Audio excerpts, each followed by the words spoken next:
Hey, what's going on, everyone? This is the Honest Analyst, the weekly live stream on Thursday nights at 7:30 p.m. I am your co-host, Socrates, also known as Tyler Coates, and I am here joined by Fibo Swanee, also known as Brian Swan.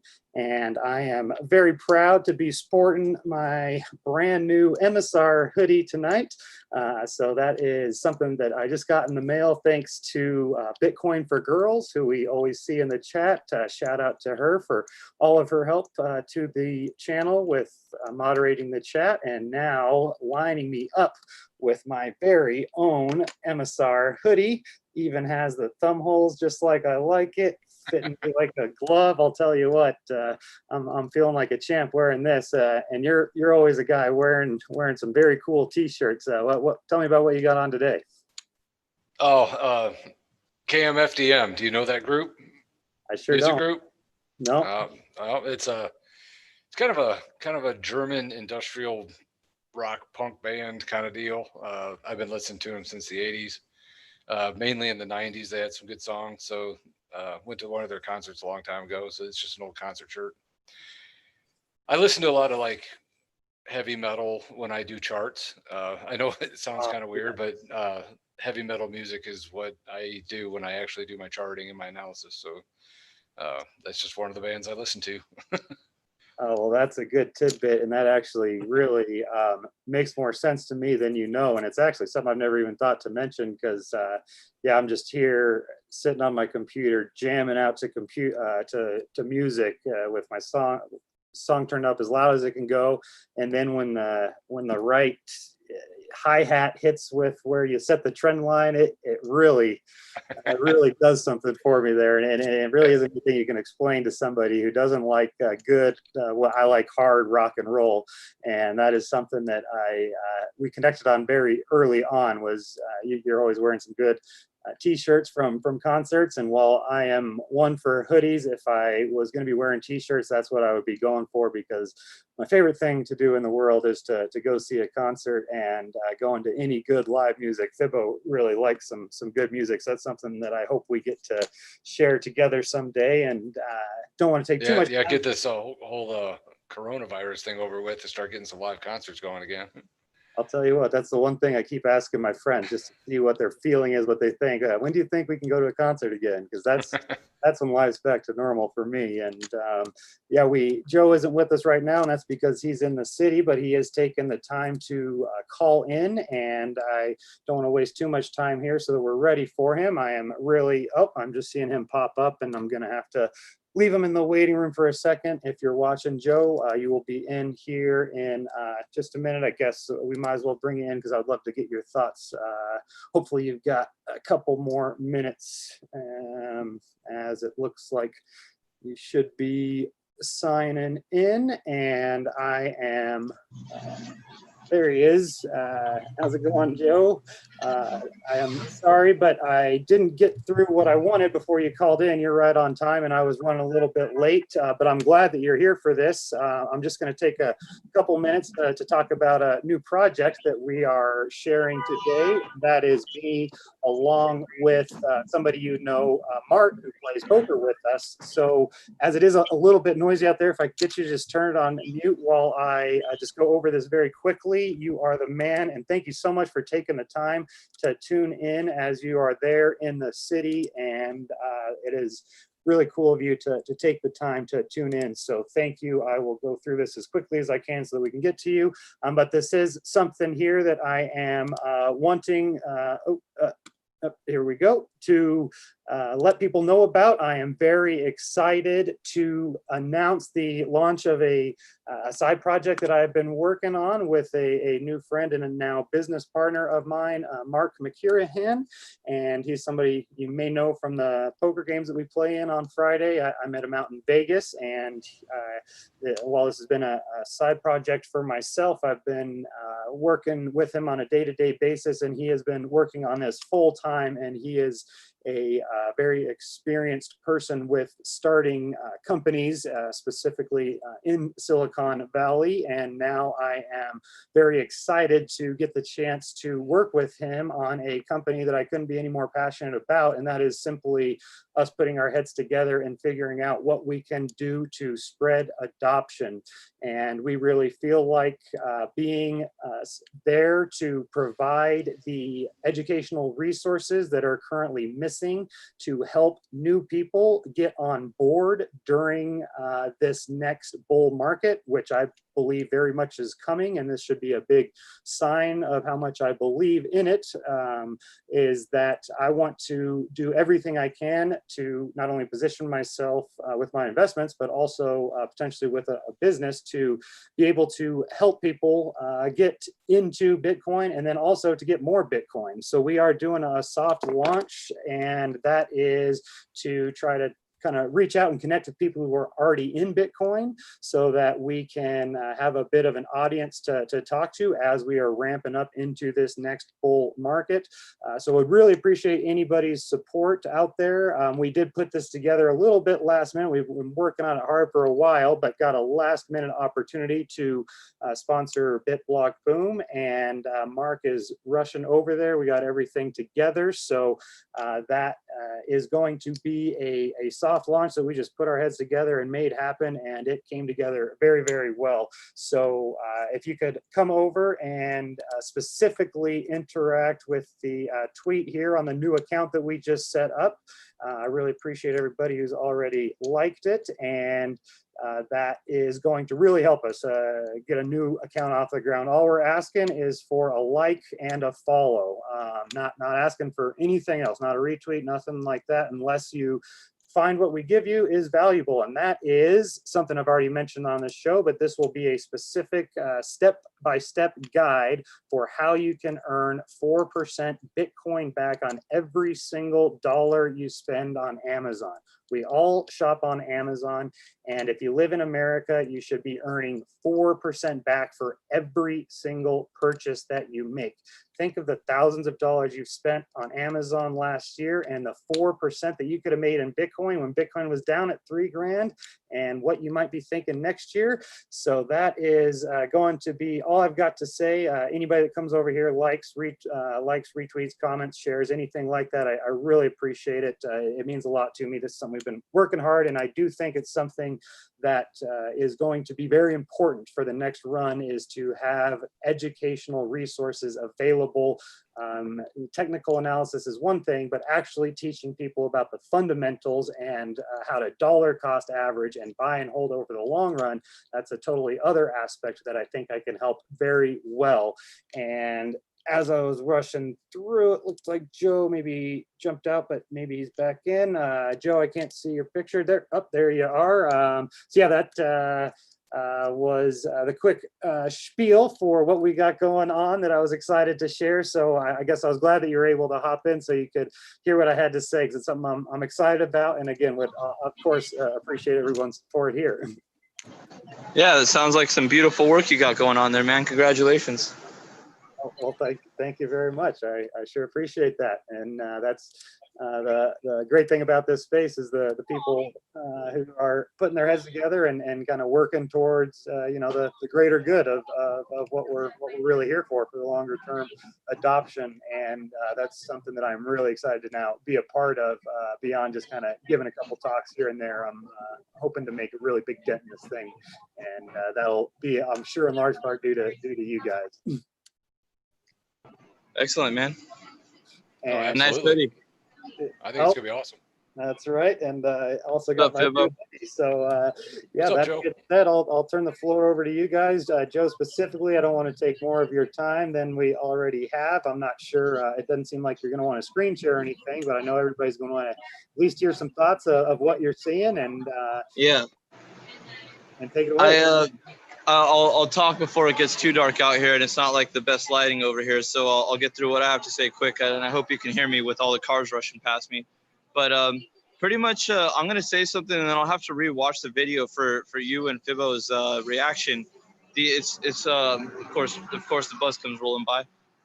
So I'm a little long right now. You know, I still have a bit of a long bias. I still think we're not really in any danger zone. I'm of course looking at the small time frame, the 5-minute chart on Trader using my SAS signals, and I'm adjusting the 5 to 10% band to give me a little bit more trend awareness. Let's call it. I'm working on fine tuning that, and it's kind of flipping in and out. So you know, I was expecting us to be a little choppy this week, but you know, hitting that 11.1 again is a very important horizontal that needs to be held. I'm pretty upset that we didn't hold the 11.5 horizontal, 11.4, 11.5 range. That was kind of important to me for us to have a distinguishably reasonable test before we progress on and really fight 12K again. So it's, you know, I just took a glance at the charts before I came on, and based on what I saw, it made me a little upset. It probably put maybe 10.5 in the mix now, and I really don't want to go down that far. So again, this whole time I've been mentioning that I'm mostly trendless. I'm just going to be playing the cards that I'm dealt, and right now it looks like I'm going to get a little bounce. Hopefully, I can close my position out here in the 11.4s, and then just reset mentally. Because I don't know what to prepare for right now. The 10Ks could easily be on the table, but on the good note, on the positive end of the spectrum, I'd much rather us be fighting in the 5-figure, 4-5 figures than bouncing in and out of 9 and 10K like we were last time when we broke down, you know, pretty violently. So I'm happy to know that we're spending a lot of time in the 5 digits. We're building that psychological price discovery that's so essential right now, and setting us up for what could be, you know, a great year. You know, at least a test of the previous all-time high by end of year. You know, I still think that's absolutely in the cards. So unfortunately, this you know, the middle end of last week kind of started slowing down. The weekend, of course, didn't really exacerbate, you know, any upside movement. This week has been kind of dry, so I'm just kind of playing it by ear. I'm not happy that we touched 11.1, but you know, we can get out of this mess, and if we can support the mid 11Ks again, then I'll be happy. So that's pretty much where I am. I'm waiting to see if we're gonna bounce back up to the mid 11Ks, create the 11.1 horizontal support, reestablish the 11.5 horizontal support, and then kick 12K's ass, and then start spending some more time up there. Maybe fill that CME gap in the 13K range up to 14.5. So that's pretty much what my hopes are over the next month or so. That's very, very interesting in terms of how right in line with what my analysis is. And as it looks like he dropped off the video, I still see 3 participants, so all good. And yeah, I just dropped off to listen to you to, you know. Just wanted to make sure you're still with us. So yeah, it's very interesting how we're looking at the very same. I'll rewatch the video and we'll talk about it, because I'm definitely interested, just intrigued in what you said. I'm glad we're on the same page here, but I will enjoy this even darker cigar than the night sky here, and I'll be thinking of you guys as I do. But yeah, I look forward to seeing you here pretty soon on the next Honest Analysis. Analysts, and Fibo, it's great to see you for a quick second there. And Sock, thanks for having me. Sorry I couldn't pop in for longer, but much love, guys. Oh, absolutely. We always soon, have you. Thank you so much. And as you're leaving, the one question I had for you, if you've got time, is if you're seeing anything in the order book that would tell you that the bulls are in control, or is it still pretty neutral, trying to start the lawnmower territory? So what in the order book, what I've seen is we did chop down like 11.3, some stiff walls, some static support in the 11.3, 11.350 range, 11.2, 11.250. I mean, I had orders filled that I really were what I believe to be optimistic positions going long from those ranges. And of course, you know, the psychology of price moving down kind of forces people out of demand, right, to buy. So I think this could just be a shaking of the weak hands. But the book was saying, you know, in my eyes, that we do have a lot of support following us up. So I'm gonna keep assuming that the support is strong until some bag holders really need to dump, and I have no reason to see why they would see this as the time to do so. When things are clearly bullish, and you know, the macroeconomic systems here that Bitcoin's obviously hedging us against are just exacerbating economic wounds that they've created, you know, decades ago, and now they're just getting worse. So you know, obviously macroeconomics doesn't always play into Bitcoin, but due to the late correlation with the S&P 500, I'm going to expect Bitcoin to start, pulling some tricks out of a hat. So, yeah, I think the 11Ks are going to hold. I hope they do. I think if they don't, then maybe 10.5 is going to be a good support range, just on a macro picture. But right now it's going to be tough to get there, and sellers aren't really chasing the book. I think this is just kind of channeling action where sellers overextend, buyers overextend, and they kind of go back and forth until someone breaks out. So, my bet right now is that we're going to break out. I'm long with the close, in the mid 11Ks, maybe low mid 11Ks, but still, I just want to play this market a little carefully, because we are kind of dancing on thin ice right now. Thank you very much, Joe. Excellent analysis as always, and hope you enjoy your time there in the city. And yeah, definitely enjoy that cigar. I'll be enjoying one for you here myself. Yeah, cheers to you guys. And like I said, I'll be thinking of you guys, and everyone in the audience. Thank you so much for bearing with me here as I tune in from the city and deal with all this noise in the background and terrible lighting, of course. But thank you all so much for your time and attention, and Socrates and Fibo. Much love to you both, and I'm sure you'll carry the torch on for everyone else. So thanks again, and I'll see you guys soon. All right, man. Later. I was wondering why you're looking so good. It must be the low lighting. Oh, yeah, that's lightning. Yeah, there's Thunder. lightning in the background. Be careful. Yeah. So let me get under the umbrella. Later, guys. There you go. See ya. Well, glad that he was able to take that time for us. I always appreciate that effort, as his analysis doesn't really need a chart. I mean, he can show you why he's seeing what he's seeing, but if he's got 5 minutes, if I had 5 minutes to come in, and I could tell you why I'm seeing, I'm more like having a chart in front of me, whereas he's able to succinctly describe what it is that he is seeing in the order book. So that was excellent as always, and excited to talk about what Fibo's seeing. I'm thinking we might all be pretty much looking at similar levels. Have you scaled out of any long exposure? You still holding long and strong? Actually, I added longs at 11,250 on the drop because that was right around my shallow fib level that is in my plan to buy. So that was the first level. I actually had 3 different levels I was looking to buy. 11,250 was one. I have some orders in at 10.9, and I have some at 10,450. And what I'm doing is I'm scaling in. My first purchase is around 20 to 25. I think it was about 25% of, just say I got 100% of what I want to buy in long at this point. I bought 25% at this level because for now, when you look at the 4 hour, it's still showing a lot of bearishness. So there is some risk to the downside.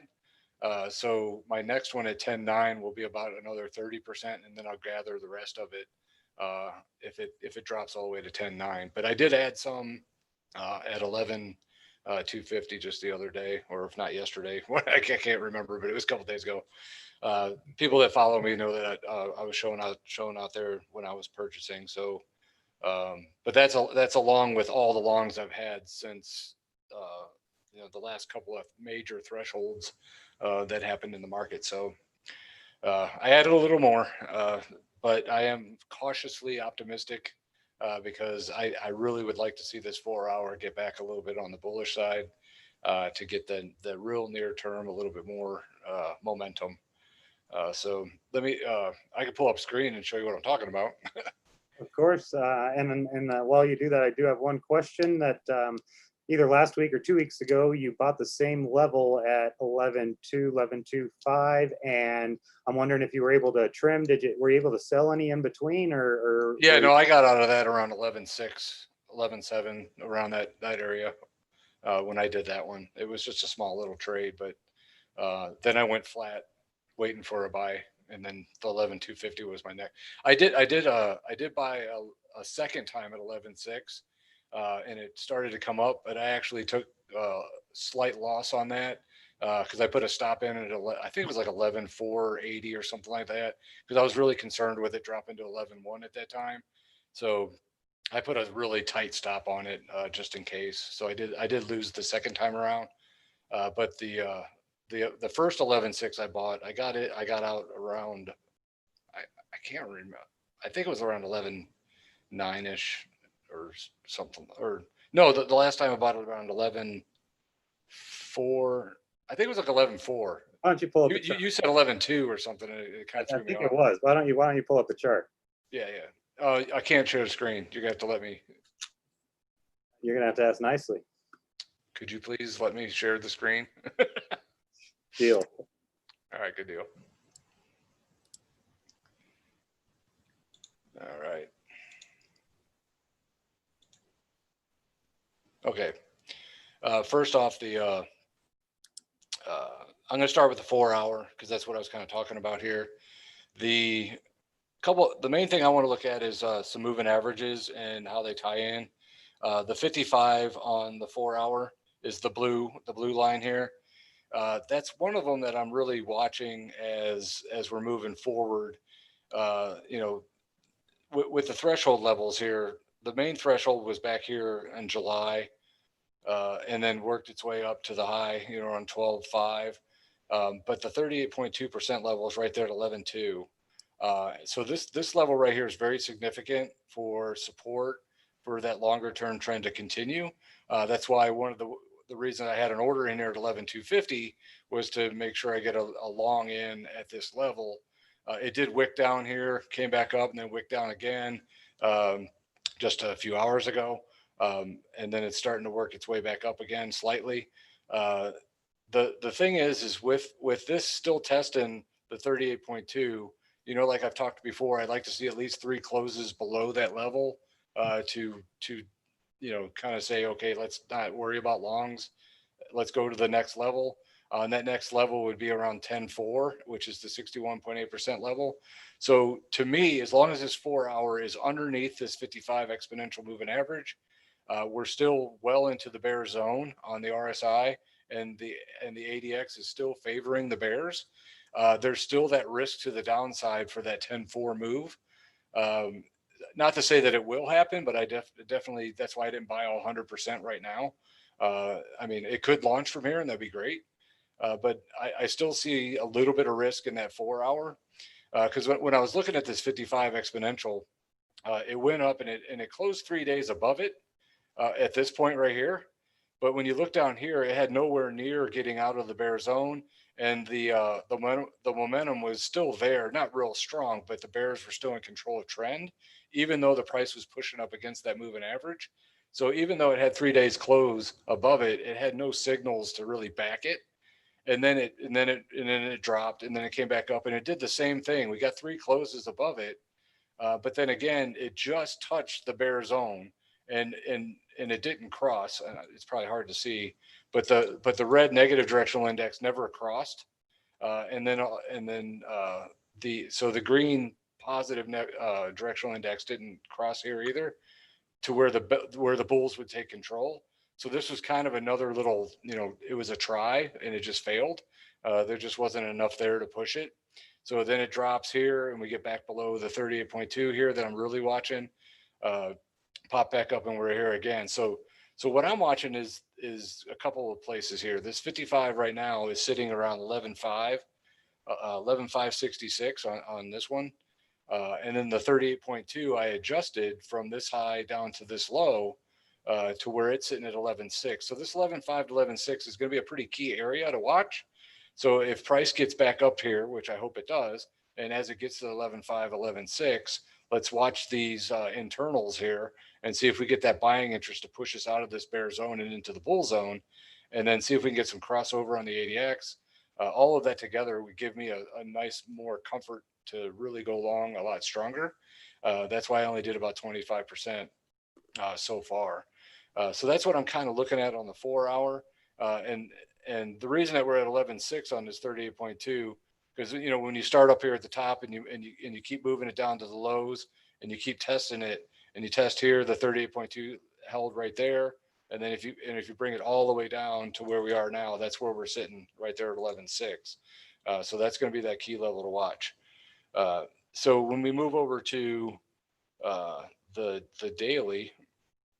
Wait, there's one thing that jumped out at me that I've actually been something that I've kind of been keeping to myself that I've actually been kind of meaning to talk to you about more in depth personally. But as I'm feeling generous and maybe being hopeful that a little extra input maybe would get an extra like or follow on the Twitter that I am working on, which I will show again for anybody that is listening new. But so you have been using the your rules very clear. You state it all the time: 3 closes above or below the Fibonacci level.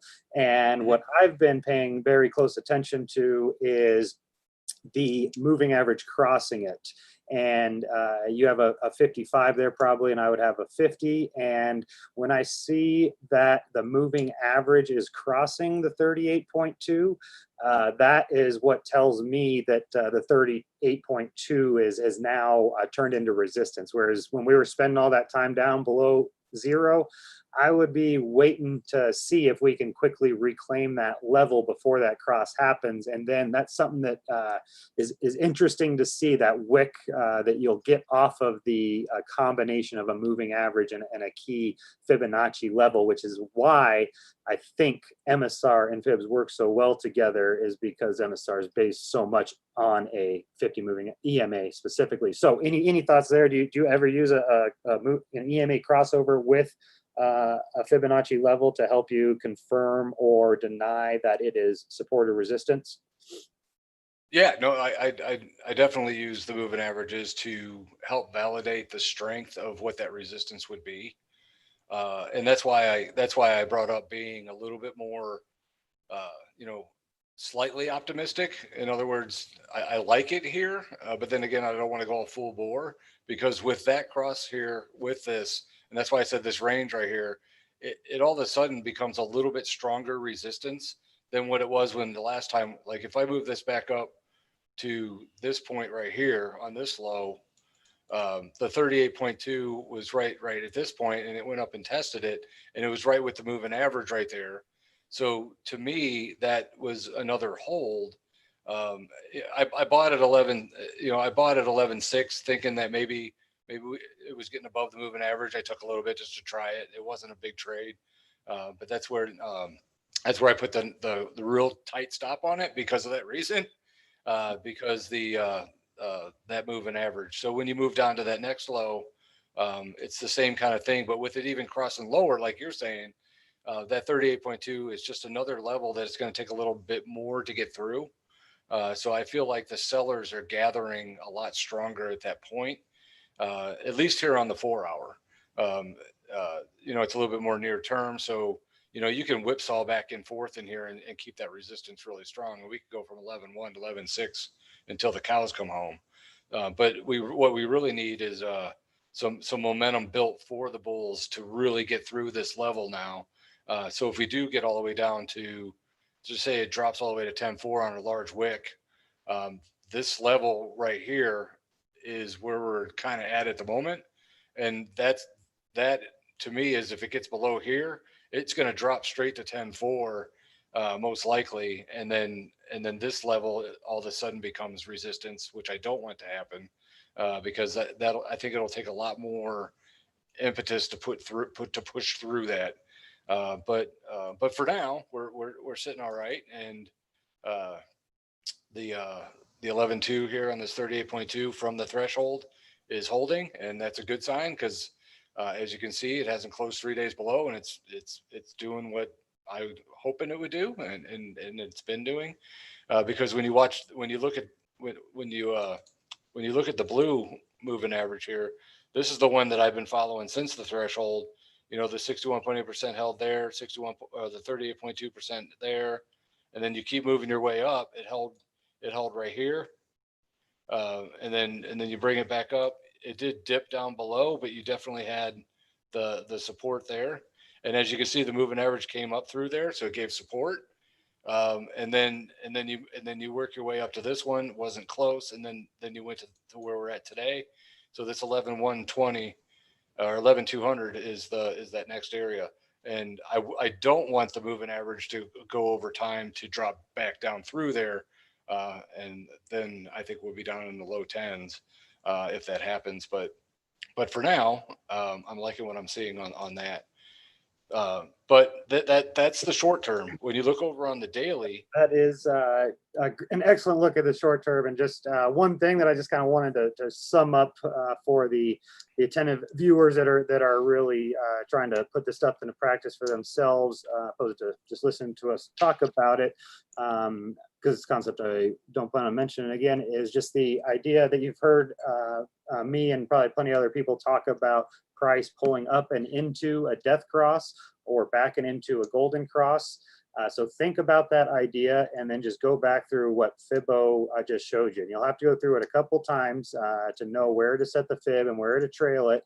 And then just to go through that video that Fibo just went through, keeping in mind when price is below the 38.2 and the 50 moving average is above it, look for a pull up and into that intersection of the moving average and that shallow fib.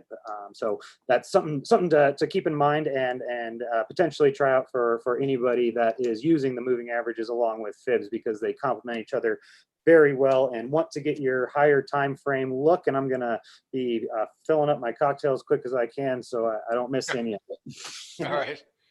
Yeah, I'm gonna flip over to the daily because one of the reasons that I bought at 11.2 is because of the way the daily is still looking, and the moving average I'm really keying on here is also the 55. So if you look at the 55 exponential moving average here, it's the blue line.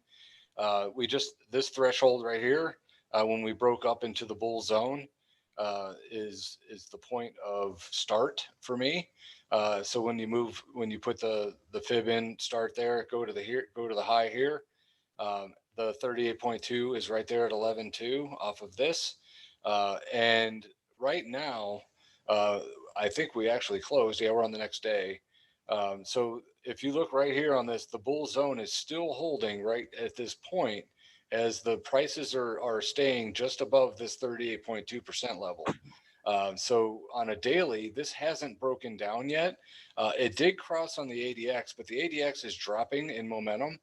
Even though it's still in a momentum strength zone, it is dropping. So as the red negative directional index came up and then went flat, as the market's internals are kind of dropping on momentum, that helps bring a little bit of strength in here on this support level at 11.2. One of the reasons that I bought is because the support's holding here, and the momentum is just really not super strong for the bears just yet. Now when you look at that 4 hour, there is that risk to the downside because the momentum is for the bears for sure. So there is that there's a difference between the time frames at the moment. So if this does break down on this 38.2, the daily has a couple of areas to get through. The 55 is right around 11.9, and that's kind of that first little level that I'm going to probably add some longs, and then I'll add more longs toward that 10.4 as the 61.8% level would hold on this threshold point. That's going to be the main point to really watch is all these levels in here. Anything below 10.4, and I think we might be in trouble and going a lot further. I think if we get below 10.4, I think we can drop all the way. I mean, people talk about the CME gap down there at 9,600, and there's a bunch of levels well under 10,000 that could be eyeballed. Some of the main moving averages I watch and the full retracement for this threshold is at 9,200. So if we break the 61.8% level, it could get pretty ugly, which is fine for anybody that's waiting to back up the truck and buy more. But right now, the way this is kind of holding at this point, and this is holding the zone for the day since we closed right there. I'm happy with that. It could possibly drop down below there as we trade for the next 24 hours. But it's all about the close on the daily. So the next day, tomorrow around this time, we'll have to see how this looks. If this is breaking down out of this zone come close tomorrow, and this is still on the bearish end, and this is below 11,200, then you probably want to wait to buy around 10.4. But I like the way the daily's still holding. So the way that's kind of acting at the moment, I know it's scary, and everybody's like, this is the area where I think emotions ride the highest. And that's why I call it the liminal space, because this is where you have to rely on your plan and your strategy more than, oh my gosh, I think it's going to 9,000 or something. And that emotion gets in and you start doing things that you probably don't want to be doing, like selling short, and all of a sudden it holds here. And the next thing you know, we're at 11.9 and you're like, ah, damn it, that was the wrong thing to do. But even buying here at 11.2, and if it drops, I'm okay with that because it's part of my strategy. So it's the break of 10.4 even lower that would really get me doing some different things. But at this point in time, the support's holding, so I like it. And then just a real quick on the weekly, I just wanted to show just a quick, this is the threshold point on the weekly. I don't have all the indicators because I did it real quick. But the same level as the daily is the one we're watching. In the last 2 weeks, we've had this down move to the 61.8% level at 11.2. And I don't have let me see if I have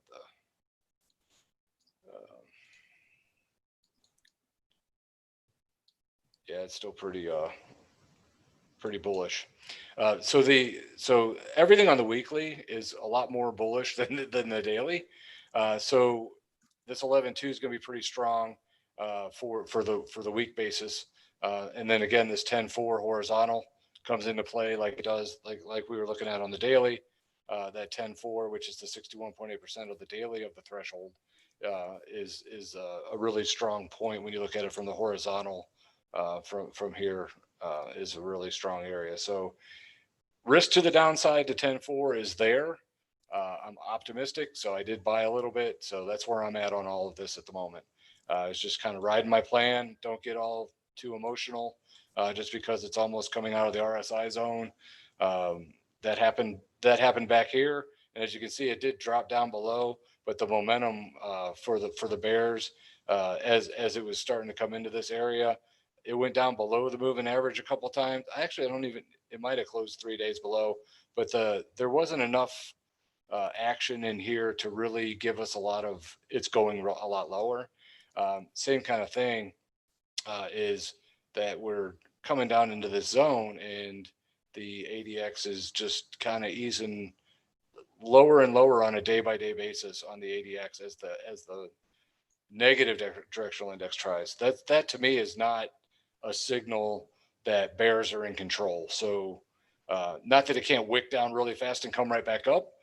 So that's why I got my orders in there, because in this market, as everyone knows, it's been trading Bitcoin for a while. It could drop from 11.2 all the way to 10.4 in about 15 minutes, and then pop all the way back. And the thing is, if it does that, the 38.2 still holds in my book. But then again, I'm capturing some of those buys on the downside if it does wick down and come back up, which it very well could do at a level like this, to where we're right at an end and it kind of washes some people out and comes back. So that's something to kind of be kind of conservative on, knowing that there's a little bit of bearishness in the near term. So I'm done rambling. If you got any questions or anything on that, that's kind of what I'm looking at. That is beautiful, and I really appreciate the longer that you go, the more everybody gets out of it, I'm sure, and myself included. So back to, it looks like the daily chart was the one that was specifically talking about making it real easy for everybody, for what I was telling everybody to go back and watch for. This is exactly what we were just talking about. If you just want to scroll back up to where that was, now I can't see what everybody else can. I'm now not seeing I'm only wanting to see the chart with the fibs. The daily? This is right the daily. Perfect. Yep. And now I can see what we're needing to see. Okay. And that is the 38.2 moving average being tested. And we're seeing some wicks below and some closes above, which look good. And then what do we have other than a moving average coming in? So when the price was above the 38.2 with the moving average below, pulling back and into some sort of crossover, and then expecting that to act as support. And as the 4 hour was showing signs of strength and resistance, at the 0.382 level. The daily is now showing signs of strength and support to me, that if it does break down and we fall below, it would be one of the spots where I would expect 1 or 2 closes maybe, because we would have that reinforced support with the moving average. So that is, yeah, well, we're all pretty much looking at the same levels and the same stuff. And I do completely agree that this is the liminal space that you talk about so much. And it's so important for people to understand that from just a conceptual standpoint. We should define that in the description, because it's a unique concept that I came through to you, and there's new viewers all the time. And it's I think it might be the most important thing we talk about. For me, markets are all emotional, which means they're all psychological. That's what I studied in college, so I'm most interested in. So I love that concept, and I think that it's the reason why it's so hard to trade. When you look at a chart in hindsight, it's a piece of cake. Oh, look, Bitcoin consolidated into a triangle after the halving. Why don't you just, go all in and then just take profit, very quickly, or whatever. And the reason is because of the liminal space that the chart, it just moves in between liminal space to liminal space, liminal space. And what that means is uncomfortable space. And that's why this is exactly why we stress to not copy anybody else. If you just copy somebody, you see your favorite analyst post a chart on Twitter about Link, and then you get in, and then you don't hear anything from them, and it enters the liminal space, and you don't know what in the world is going on. You don't know if you should buy more or exit or what's going on. If you don't have the plan yourself and have the risk management in place yourself clearly, and understand and know that you can execute, then you're going to lose money every time, even when that analyst made money himself. And that is what's so critical, is just being able to survive the liminal space is going to come down to it's going to test you. And that's how I have come to think of horizontal of tests of support and resistance. It is testing the psychology of the market. It's testing your ability to maintain this position. It's testing if you overexposed before this happened. Anybody that got over leveraged is not in a good situation right now at all. And that's the real test going on. How many weak-handed buyers up here that are going to puke out if we move too far? And that is going to come down to, in large part, how many people have conviction in their positions longer term. And that is the main reason why I was glad to hear Joe talk about fundamentals, because this is when we need to be thinking about fundamentals more than anything else. And you're going to hear me say that about once every 2 years, and that is going to be around the halving, and then that'd be once every 10 years when they print a whole bunch of money. And that's what matters more than anything else, because that's what people are going to be more uncomfortable about than Bitcoin going down a little bit, as far as I'm concerned. So a little bit of ramble for myself, but I think we're doing a good job getting you out of here on time. If I do have to stay a little bit over myself, that is more than okay.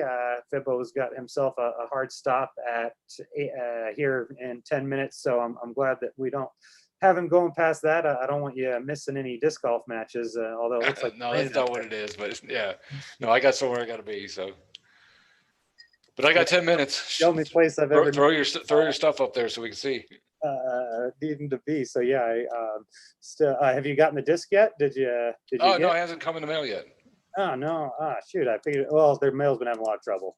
Yeah, that's on its way, and I will look forward to hearing what you think, and even more playing with you.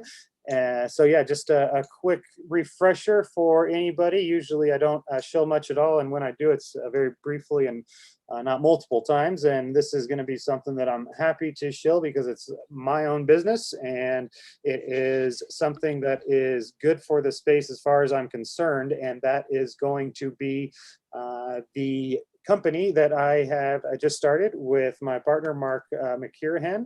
And thank you guys so much for coming and supporting us. At the top of the show, I asked for some likes and some follows, and we've already more than tripled, whatever. I mean, We really appreciate all the support. It's going a really long way. And something else that I also really appreciate is, before getting back into what it is from the people that have already come, as the ones that have come through and liked multiple things. You really don't know how far that goes. Like, as far as I'm concerned, the follower number really isn't what matters. And I've thought about this stuff a lot. It's the interaction. And if you're tweeting out stuff and most of your tweets, all of your tweets are getting a couple likes here and there, that's what Twitter tells Twitter to show you to on other people's timelines. And that's what it all comes down to. If you're tweeting out consistently and getting 0 likes and 0 comments and 0 retweets, it's not because you got nothing good to say. A lot of the time, it's a lot of the time just because it's really, really hard to get that engine started when you start out with 0 followers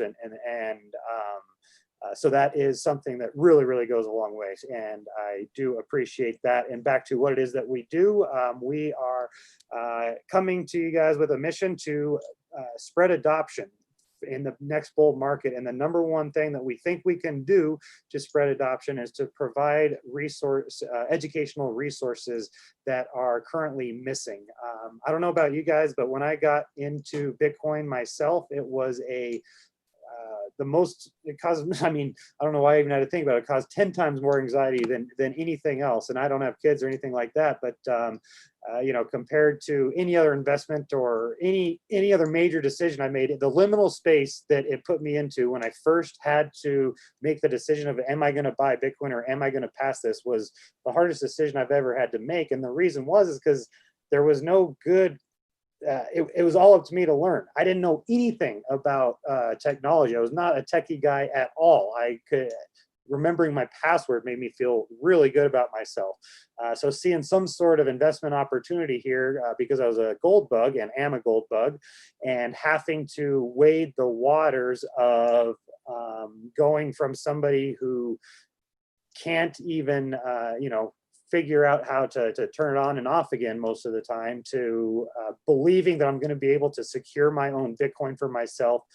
That was a leap that I was able to take, and if I was barely able to take it, I'm worried about that the next wave and maybe the wave after that. Once we start getting to too many people who are too afraid of technology and who are too dependent on having somebody that they can talk to, we're going to have a very difficult time breaking through that barrier unless there is a company out there or multiple companies like us who are willing to have that conversation. And something I haven't mentioned here that is mentioned lower here is that we do offer a free 30-minute consultation to anybody. You got questions about Bitcoin?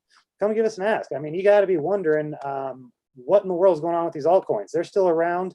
I was telling you they were going to die. Tone was telling you they're going to die, and maybe you missed out on the last one. You don't want that to happen again. There's a lot of questions that are going on, and we're going to have a clear message for you. And I've got nothing to hide. The clear message is to dollar cost average into Bitcoin and quit trying to trade. The one thing I've learned, I don't want to drag on too long. All right, we still have 5 more minutes. When I started this show, with actually, this was way before I started the show, way before I met Tyler Jenks. When I started a account on TradingView and when I started a Twitter, it was with one thought in mind, and that was that I want to help people to avoid capitulating the bottom with my technical analysis. And I very quickly realized how flawed that was, because it doesn't matter. Instantly I realized it doesn't matter how much I believe in my technical analysis. If we're at the bottom and somebody's freaking out and I post a chart that I believe in, it doesn't mean anything. The only way it could possibly mean anything is if I do this for years and somebody follows me for years and they come to trust me more than they trust themselves, which is just not really a great situation. So after a while of doing this, you guys that have been following did see I kind of came to a crossroads where I seriously considered not doing the technical analysis show anymore, because it really worries me how many people are out there that are trading away their Bitcoin when they should be holding and stacking and not being greedy. This is the fastest growing asset in the history of humanity. All you need to do is buy and hold. The past does not do anything to guarantee the future at all. But if I was a betting man, which I am very, very much a betting man, I am looking at this as something that you just, the biggest mistake you can make is to get greedy. And because what that's going to do is it's going to hurt you in one of two ways, and you're not going to avoid it. You're either going to avoid taking too much profit. You're gonna miss out on taking profit because your eyes are going to be so big on how big your life is going to be and the mansions that you're going to be living in. If you have too much exposure without a proper game plan, you're not going to take the profit when it gets there. You're not, because it's going to be the liminal space. And then when that happens, you're going to end up capitulating the bottom. And that's how these markets work. And therefore, I am mostly interested in continuing to do what I'm doing here, because I really do think we're providing a lot of value. But my passion is definitely going to be a lot of it is going to be dedicated towards telling people not to trade, and telling people to buy and hold, and telling people to dollar cost average, and telling people to stack sats. We're at prices right now that you're going to look. I'm not saying anymore. We're at prices where we're buying and holding. Part of what we're doing, I haven't posted it yet, but part of what we're doing is we're not just going to be saying what to do or telling what to do. We're going to be showing what to do, and we're going to be doing it with our own money. As we are starting this company, we're going to be starting a website and a blog. The website is up and ready to go, the pre-launch. And when we launch, we're going to be doing it with a blog. And one of the posts we're most excited about is a weekly dollar cost average post. We're going to show you the math about how you can start out by buying tops and making money in Bitcoin. And again, past performance is nothing to guarantee anything about future performance, but we're putting our money where our mouth is, and we're going to tell you what the plan is. And the plan is simple. It's to dollar cost average to buy Bitcoin. And we're going to tell you what the plan is, then we're going to show you that we do it in real time, and then we're going to see how it goes. The tweet is actually one that I liked, and I'm not going to ramble on any more than that. So you're going to have to come in and check this out if that is something you're interested in. So getting some followers and some likes is something that is very much appreciated. And also Fibo spending his last minutes to stick around to listen to that. And I will, of course, be getting into my TA and sharing my charts, and there will be no time limit on me as everybody will be gone. And I will be so appreciative of everybody for sticking around and supporting. So yeah, thanks again, Fibo. We will be getting you out of here right on time. Let me give a little final word here. No, I understand a lot of what you're saying, and just to give a little feedback of why I got into this space is very similar when it comes to sharing my knowledge with others. Is that it's really not to, have people do exactly what I'm doing. One of the reasons I started the Patreon was to share knowledge. So when people come on with me, we're just kind of learning. I mean, I have a lot to share, but I learn a lot from each other. So the main thing I wanted to get out of this was to sort of not trade as much, because I'm a swing trader. So I just follow the trend and buy the trend as the trend continues, based on my fib theory and that. So as long as that's working and the trend's in place, your dollar cost averaging is going to be based on those levels that I'm looking at. As those shallow fibs hit, that's the time to buy. When those are just little market opportunities that you could capture. So because a lot of times I get questions of, do I get in here, do I get out here, and it's really not about that. My main thing is to create charts for people to use as they build their own strategies, to use it as a tool to help them make better decisions. That's the main thing that I do my stuff for, is to help others really kind of help make their decision of what they need to do. Because I'm not doing financial advice by any means. I'm really just giving you levels based on my theory of where the best ins and outs could be. And if that fits your risk management and your strategy, that's the route to go. So that's really what I brought myself to this space for. It was not to come in here and be this top-notch trader and all of that. I don't need that. I've done it for many years. I don't need it anymore. I kind of want to just take my knowledge and help others. And it just, I feel like I'm more in a mentorship role than I am trader type mode. Not that I can't help people trade if that's what they want to do. I can help them with that. But I'm more of a swing trader. If you want to get into really trading, then you have to follow short-termers like Joe and other people like that, that really get in and out of the market constantly. I'm a person that probably has 1, 2, maybe 3 trades a month sometimes. It could get boring. But then again, if you're in it for the long haul, dollar cost averaging is boring. If you really think about it, you're just putting money over time, but that's good. And sometimes if you just have patience and not try to get into the market every time you think it's dipping, it might not be the right time. So that, I don't know, I'm kind of rambling too, but I just want to kind of say that I'm in it for more, not so much don't do exactly what I'm doing. Take the knowledge that I have and work it into your strategy. And if it works well with what you have, then run with it. If not, then don't use it. I mean, it's simple as that. So I just wanted to say that before I'm out. Well, thank you very much. And you did give us a 7:35, 8:35 your time. So I will respond real quickly because you did touch on some very important points. And what you said is why I'm so interested in continuing doing what we're doing here is the number one reason why I'm excited about this is I started this show so that I could learn. And I had realized pretty quickly that the 2 best complements to MSR was Fibs and was the order book. And I figured, if I could be able to learn from these guys on a week-to-week basis in real time. We were talking before this show actually about how we learn.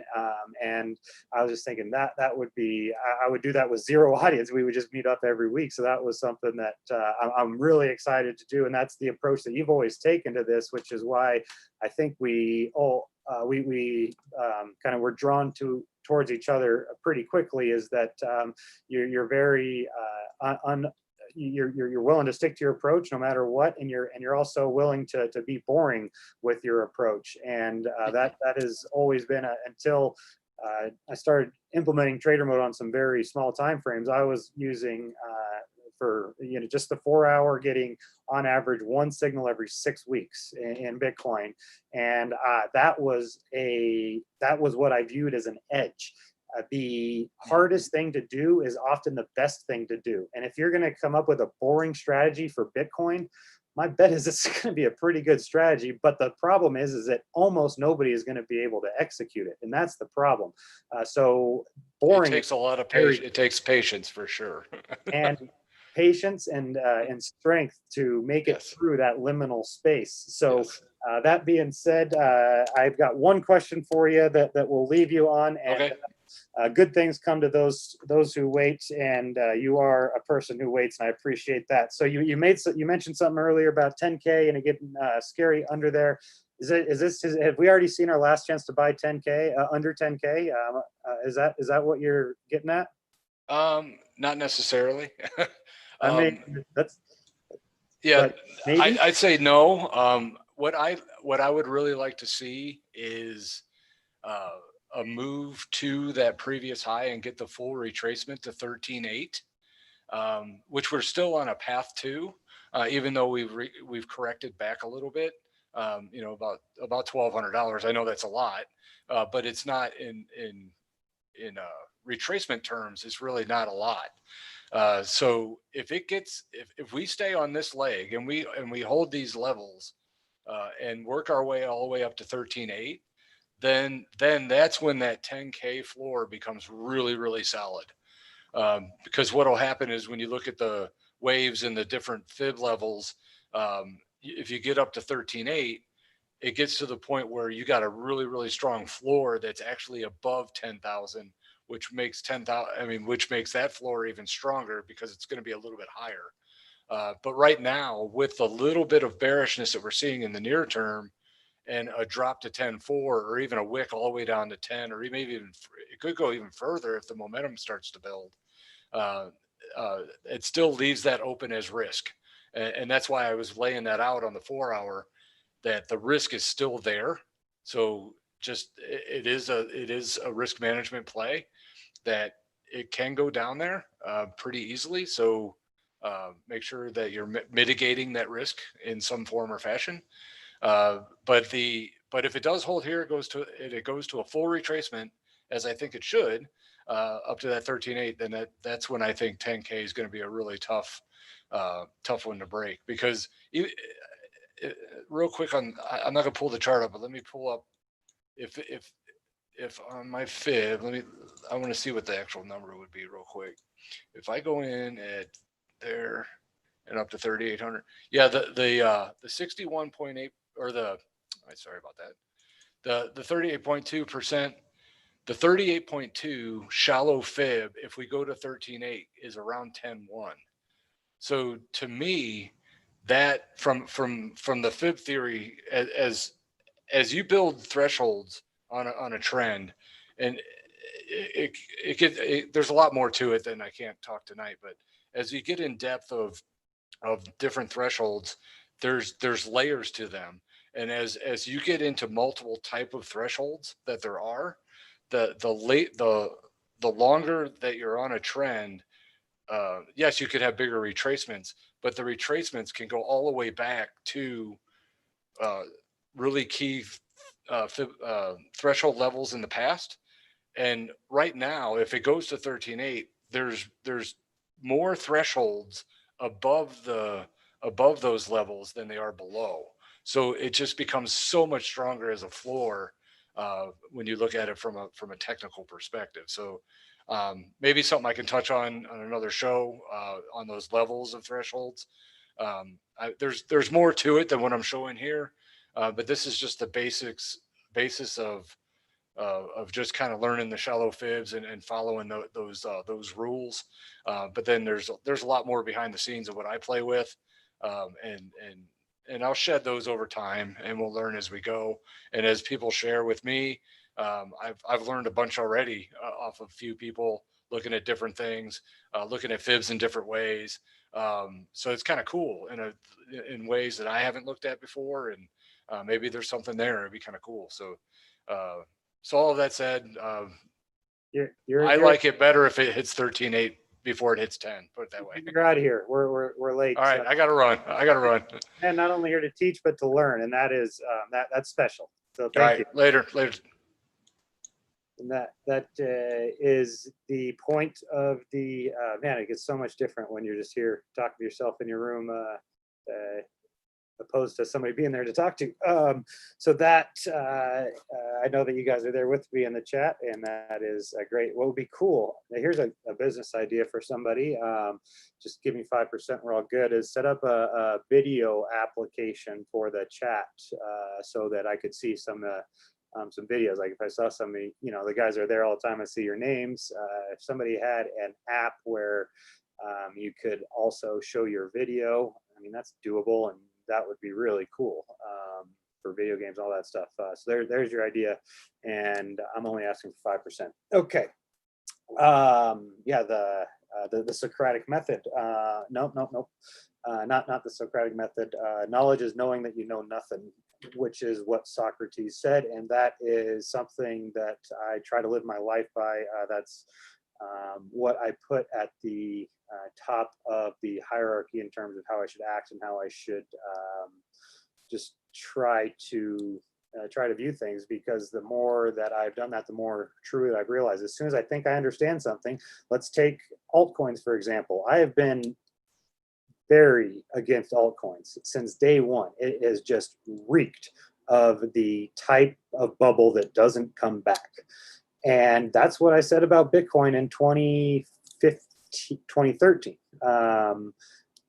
I looked at that chart, and I can remember like it was yesterday. I was actually at training to become a financial advisor, and I was in Springfield, Illinois, and I was sitting around with a couple of people who became close friends of mine. And I remember pulling up a chart. Maybe one of them had heard about Bitcoin. We're coming to be financial advisors, and I'm feeling like I'm, kind of hot shit, just being able to talk about this and show them how I know that this is clearly a bubble. And I literally pulled up the tulip chart while it was topping. I mean, it had to be topping. The training was in winter. So anyways, it's topping. I'm showing them how much it's a tulip. And then 2 years later, I'm telling the same guy on a car ride to Vegas how he should be buying. And imagine being this guy 2 years ago. You just met somebody and he's telling you, he's literally showing you the bubble chart. And now here he is telling you why you need to buy and telling you, why, not just because the price is going up, but because of why it's important. So that is something, obviously just trying to share what an idea that I think is very important, and that is to have strong opinions. You can't be the type of guy who has no beliefs and no opinions, because that always puts you at somebody else's mercy. You're always following somebody else. If you can't take the courage to stand up and say, this is what I believe in, and then when you have a good amount of evidence that leads you to believe, hey, maybe you don't know what you're talking about, or maybe you should start thinking or remembering that you know nothing. To me, that's what is critical, and that's exactly what I'm going through right now with altcoins. I mean, I have been buying them, and I've been looking at some big prices, and it's something that is really making me rethink everything, because I did not think that the last cycle could happen again. If it's all just vaporware, and here I am starting the company, but I just want to, I'm an honest. I try my best to be honest and just share my objective opinion. And if there's evidence telling me that maybe there's wrong about something, yeah, I'm gonna look into it. And yeah, I do consider myself a Bitcoin standard bearer, and I'm absolutely starting a company, Bitcoin Consultants, to help people understand. One of our value propositions is ask us about alts, and I want to try to show what we're going to be like, because if you're going to be a consultant, you're basically telling people, look, I know something. And that's, I'm not sure how much people care about this, but it's something that's important to me, just to say that I do want to consult, but to also try to do my best to remain objective. And I'm a Bitcoin standard bearer, and Bitcoin is the only thing I understand and will invest in. And that doesn't mean that I can't or won't or shouldn't or should be compelled to make sure I do my best to understand everything else. And this is going to be the topic that, as you're getting ready to tune out, I know it. There's some of you. DeFi. Let's talk about that for 1 second. Just I want to share my opinion, and then we're going to get into some charts, because it's something it's been challenging me, and I'm come up left exactly where I've been every other time. The more I look into it, the more my skin starts crawling and telling me it's a scam. And then I go ahead and buy a little bit when I get a signal. So basically, if you were to ask me today, which I'm sure a lot of people have on their mind, what do you think about DeFi? What are you doing here? I just tweeted a chart, I think yesterday, about how the DeFi kind of ETF, the total DeFi market cap that is a coin offered on FTX, it is a textbook phase 3 of a hyperwave, which if you read the textbook, that's where we say you should be entering into a hyperwave. So how am I going to write that and then see this and then, not do that? And so I'm looking into it and trying to understand, is there something I'm missing here? Because I thought these things were going down, thought they were blowing up, and they didn't. And that's what made me look into Bitcoin, was when it didn't blow up. When it crashed and it should have gone to zero and it didn't, and there actually was more demand than supply in a panicked, capitulative environment, that has to make me really second guess. And it's not the fact that, so I was saying that, yeah, maybe a couple will survive, but even that doesn't make sense, because just Ethereum dies, they basically all die. There's not one of them. If not one of them went to zero, I really, really have to ask myself if there's something I'm missing. That's exactly what I said I would do before, thinking there's no chance it was really gonna happen. So DeFi, I don't get it. To me, it just reeks of greed in that bubble. So long story short, I cannot understand how it is economical for them to offer 600+% what a normal bank can offer, and they're going to take a collateral that is 600%, no, 6,000% more volatile than the collateral a bank's taking, maybe 60,000 times more volatile than the US dollar. I mean, it's I don't understand it, and clearly there may be something I'm missing, but for now, that's what I keep asking is, how is this economical when the price goes down? If the price goes down for 1 year or 2 years or 3 years or 4 years or 5 years, how is a company going to make money paying out 6% on this stuff where normal banks aren't able to pay out a 0.5%? So it's a situation where something's a little too good to be true. That's when I really start thinking I need to dig in. When something's just when I really can't understand why they're able to do this. The only thing it can make me think of is BitConnect, where it's send me all your money, we're going to give it to our trading bot, and then we're going to make all the money with our trading bot. And talk about the one thing that did go to zero, actually. Okay, so that is my ramble before getting into the charts. And everybody that paid, that stuck around, and there's still over 200 of you guys watching. I really do appreciate you guys tuning into my rambles, because as I'm here talking away to my own computer screen about just the thoughts on the back of my mind that I can't talk to anybody about really outside of some people, and then to know that there's hundreds of you that are out there listening to me is, makes me think that there's maybe something worth to the rambles, which makes me feel good, of course. And that being said, those of you that stuck around, I'm going to make it worth your while, and I'm going to do it a couple of times, I think, because I've got some really good charts for you that they're not the charts that I really blast out there. And maybe you're going to see a couple of them. But there is a very important reason, and I'm going to tell you up front. The catch is that these charts are going to require you to be patient. As somebody who is looking at the longer term and the bigger picture, I am somebody who is needing longer term and bigger picture charts to really help me maintain the positions that I've been planning for years to maintain.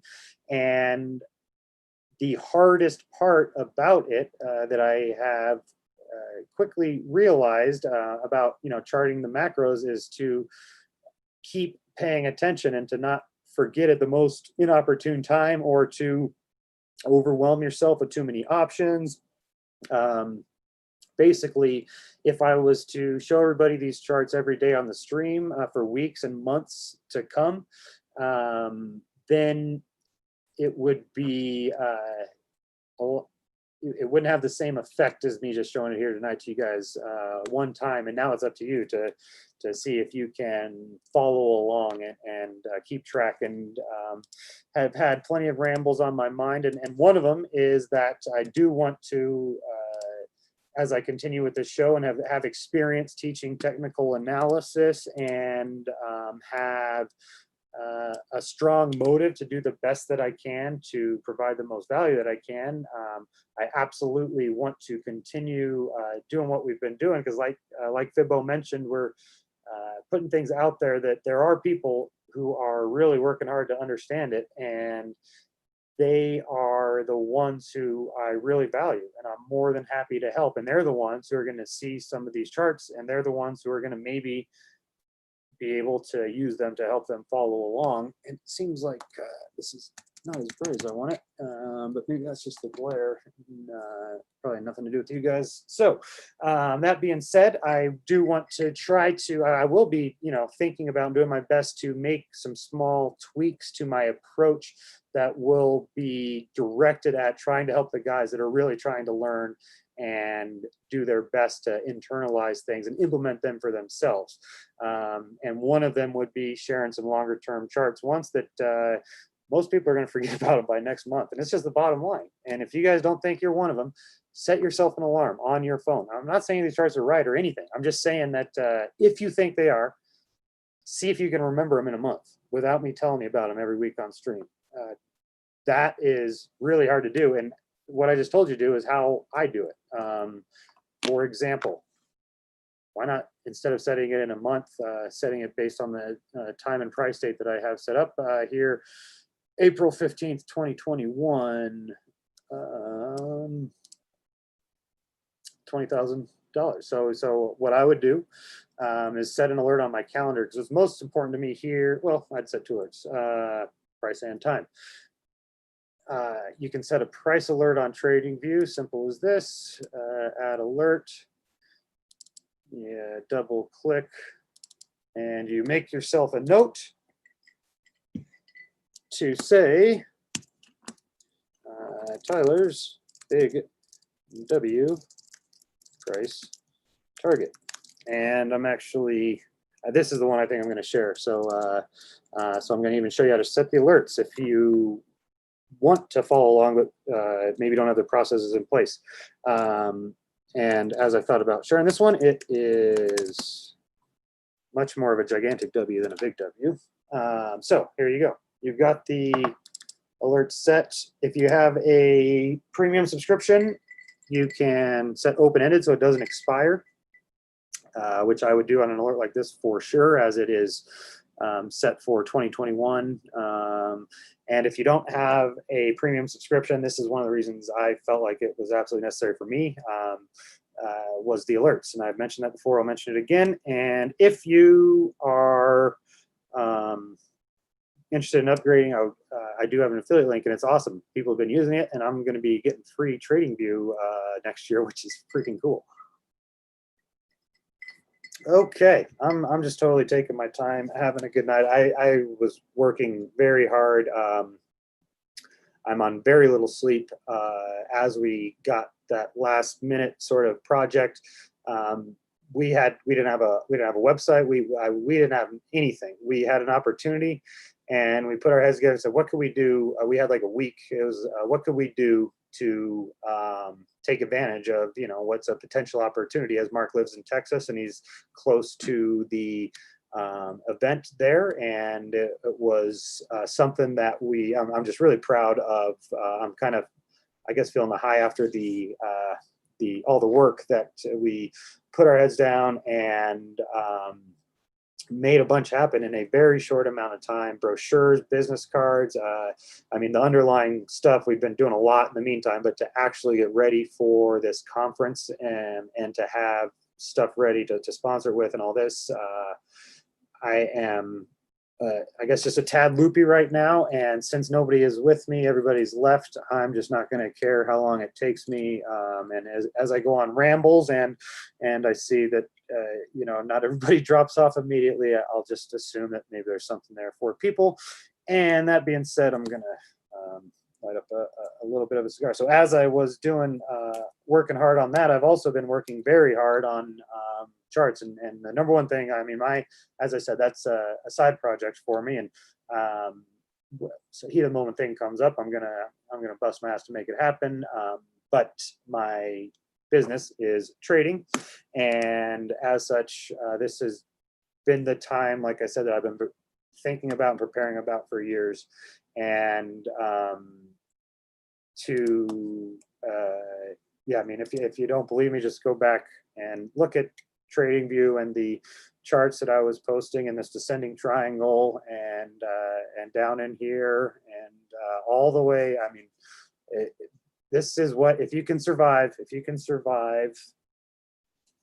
this is what, this is me talking to myself. I'm not talking to anybody out there.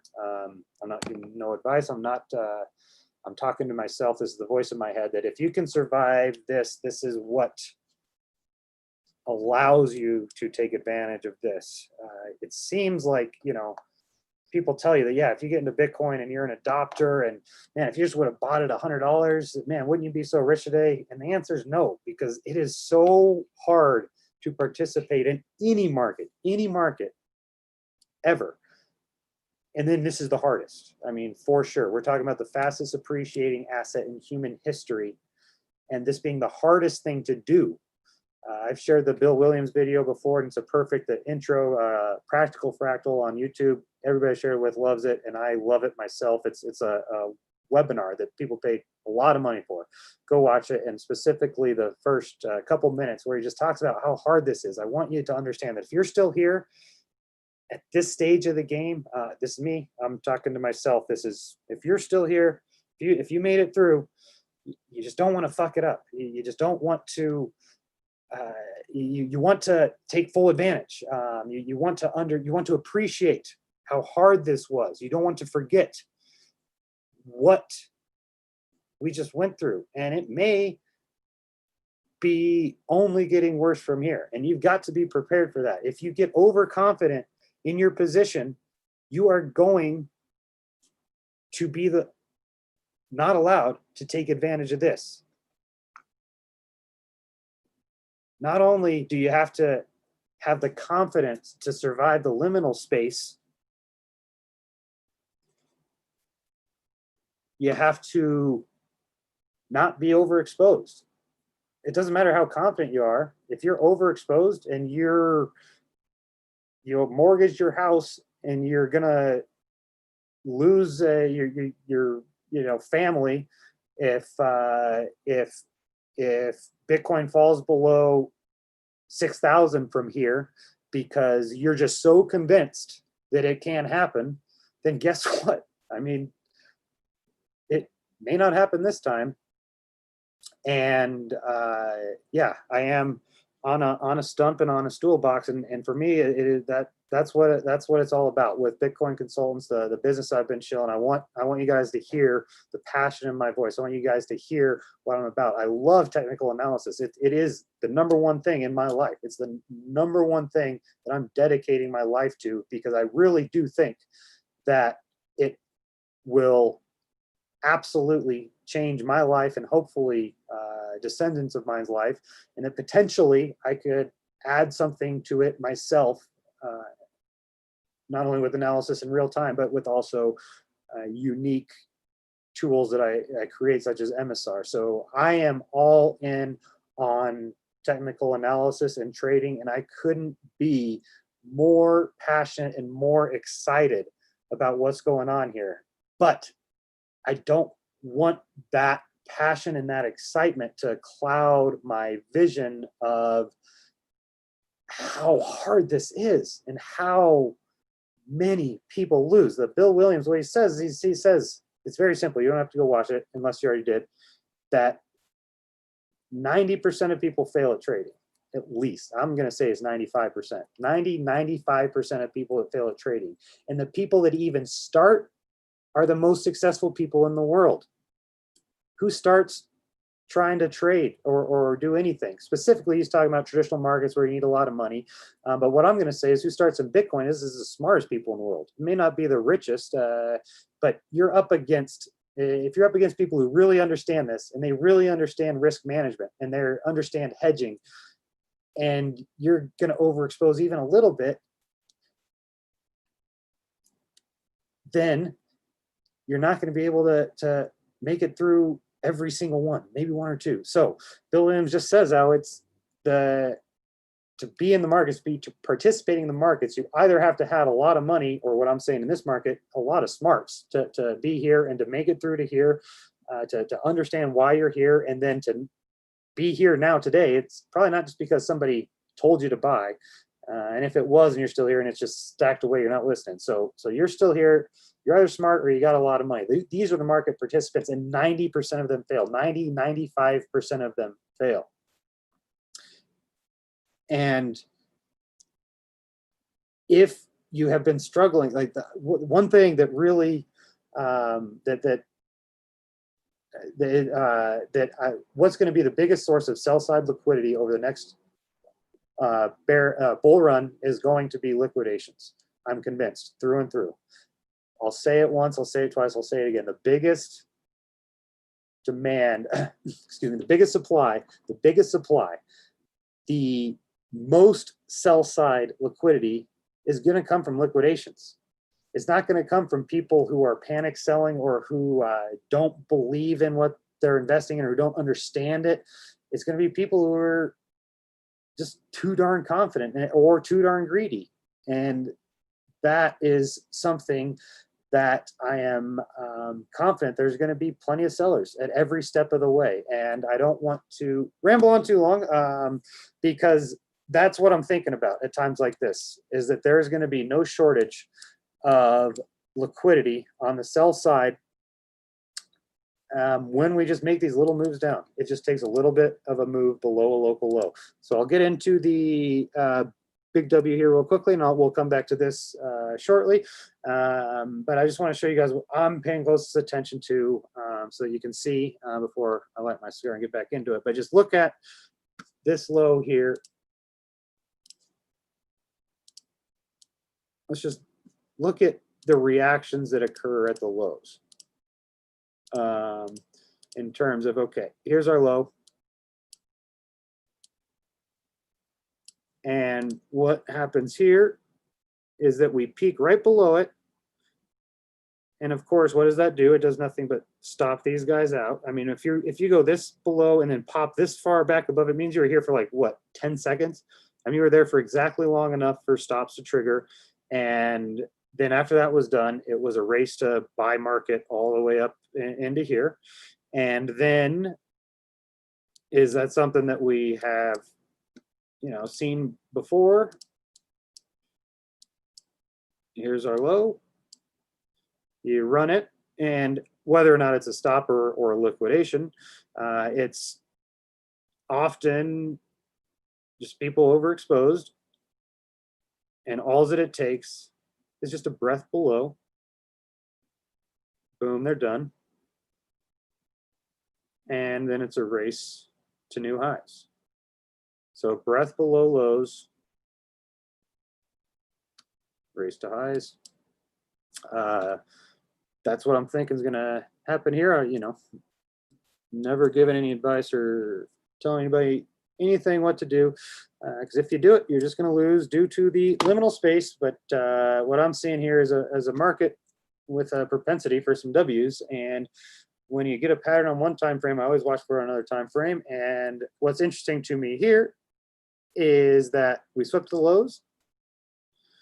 Here we tried to, but failed. Boom. It looks like, I mean, to me, it looks like we ran into something there. And then, like, it might be wanting to try to come sweep some highs.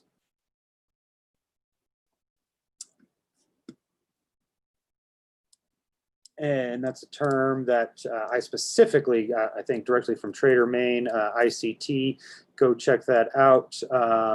As I've been philosophizing and going on all these tangents as I'm low on sleep and feeling like I got all the time in the world without the guest, go listen to ICT, his video series on YouTube. Just Google YouTube, search for ICT, what I wish I knew when I started trading. And do it now.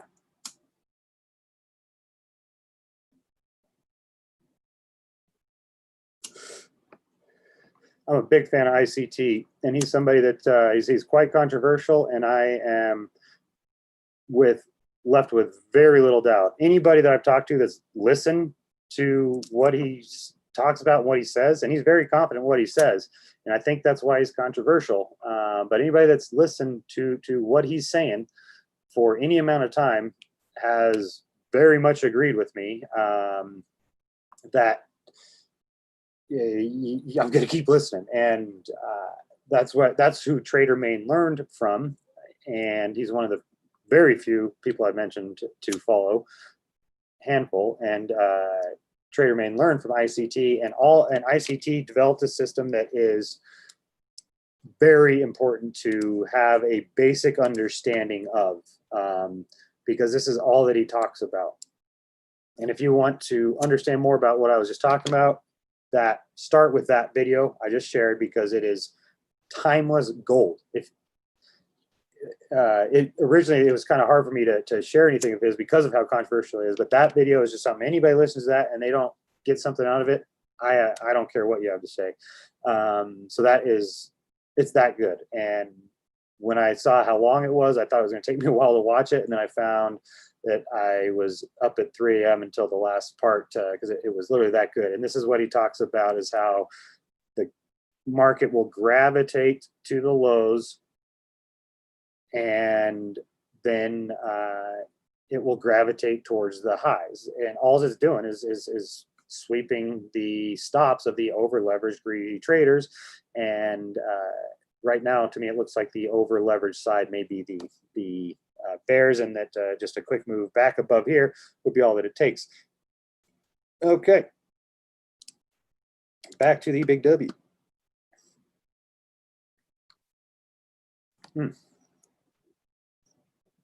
This is something I haven't seen anybody share. It's my favorite pattern. I just came across it a few days ago as I was really diving in. So I guess I should share this right off the top. Is myself, I was not expecting. I was right with Joe. What he was saying was basically right in line with what I was saying. Was that I was thinking we were going to run this low. Well, at first, I thought this was our breakout. I explained last show or maybe show before, like everything was there for this to be a breakout. And even when everything is there, it's not going to break out 100% of the time. So therefore, this is one of those percentages of the time, 30, 40, whatever, that everything was there for me, but it didn't do what it was supposed to do. So when that happened, all right, what am I looking for? I'm looking for a sweep here. And that's where I thought, okay, when this is, we just dump straight to here after, so we get a breakout, and anybody that's buying that breakout, this is their stop. So like that's a really good area. And again, I mean, if I was doing the show at the right or wrong time, I mean, right here on that dragonfly or doji, that's why you wait for confirmation. But I was with Joe in terms of, I really thought, 11.6 holds, we're in a really good spot. We came down to 11.2, and maybe it was 11. I might have been misremembering. Maybe it was 11.4. I remember mentioning last week that I would have been buying if I would have trimmed, and that was very true. And it remained very true.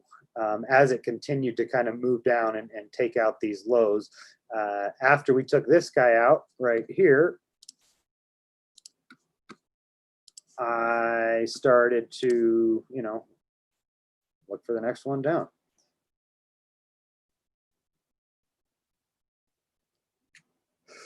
And as we come in here, it's just a low risk entry in relation to the reward based on how I trade. And that is all due to stop losses and profit targets. So that's part of the game is being patient even when there's a good setup and I'm exposed and didn't get my trim. So I had my order set. I didn't get my trim. I got my full exposure here. I told people, I mentioned on the show that I'm in, and that was an ad from back at 9 was when we got the signal. So we're laddering in, and then I would have done the same here if I sold up higher. And that's why I asked Fib at Mr. Swanee at the top of the show is, are you just kind of continuing to scale in, or did you actually get out and back in, which is the, either way can be very effective, but the most impressive is when you are in, out, and back in versus in, recognizing good support, seeing a good reaction, seeing a retest, and being like, all right, I'll attack a little bit more. And that's my big W. And, I mean, the only minor thing is that this right here is a little bit too high in proportion, which makes me think maybe this will be really, and I'm not pulling out fibs or nothing. I'm just used to seeing a W more like this, and that's where I would, maybe I should start using fibs in that. Once it really gets up to 6.8, it starts to, think of a W. It doesn't retrace so high generally, but it's not enough to wipe it out because that was a weird move that in terms of, it was a big parabolic run that was a big run on stops. And then what I just talked about, what's so much fun is to take it out onto higher time frames. We don't have the right chart up here. Oh, well.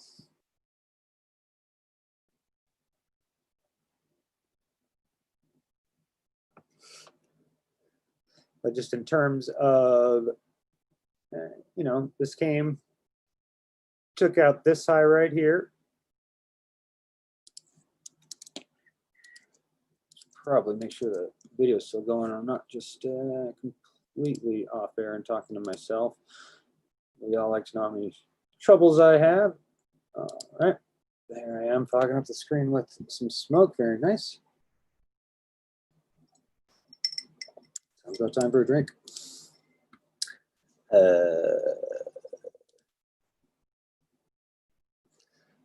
So yeah, just I mean, start with a monthly chart, and zoom in is generally a good way for me to go about it. And you know, it's just really fun to see some critical highs and how price reacts once it gets up there. And here we are, having come down to this low, and now we're approaching this high right here. And what's interesting is, I mean, you know, it's right in line. That's where we've been looking, of course, for weeks. That is Fibo's critical Fibonacci. And if we look at, for me, and we start with the monthly open closes, and then we find ourselves with a very critical horizontal. So this isn't a big W or a gigantic W until it confirms with a trade above this high.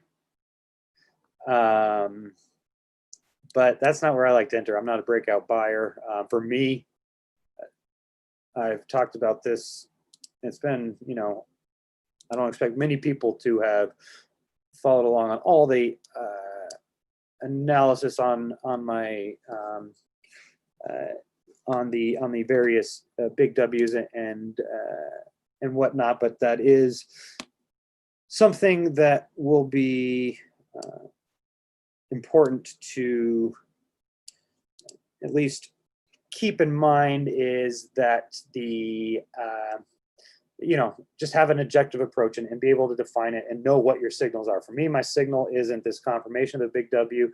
For me, my signal is generally going to be on this second wave, and that's why I've specifically talked about big W's working so well with the way I trade, is because of how the moving averages will kind of tend to interact. And when you're in a bear trend and you're moving bearish, let's do like a daily, you know, trend average, moving down, down, down, down, down, down, down, cross bearish, bearish, bearish, bearish. And then if you blast right through that, it's going to take time to reverse the trend. And you would expect, you know, pull back into a golden cross, or, you know, something along those lines back in here. That's right what I was looking at, was a pull down in here. And then when you get that correction after a blow through the moving averages, what happens is the moving averages start to roll over and turn up as support. And then you would expect to kind of be getting a lot of golden crosses in this area of a big W. And therefore, this is my area to enter. And then I also know, you know, where I'm going to exit, and then I find the confirmation of the pattern to be a good opportunity to add on. Okay, now I'll be speeding up a little bit as the second one is starting to leave, and I'm realizing that I'm hungry. Okay, so there's your big W, and how I am drawing it is important to me anyways. Do whatever you want to do. But connecting the highest point right here, I mean, what is important is that how you draw this, that will be what determines where your confirmation is. So for me, it's not a close, it's the wick. And then I'll be drawn, connecting that to the low. And then if we connect that low to this low, now we've got our trend line. And what's interesting is that that may segue into our next chart. No, it's going parabolic. Let's wait for that. And if you got a quick look, you'll know you don't want to miss out on the next couple charts.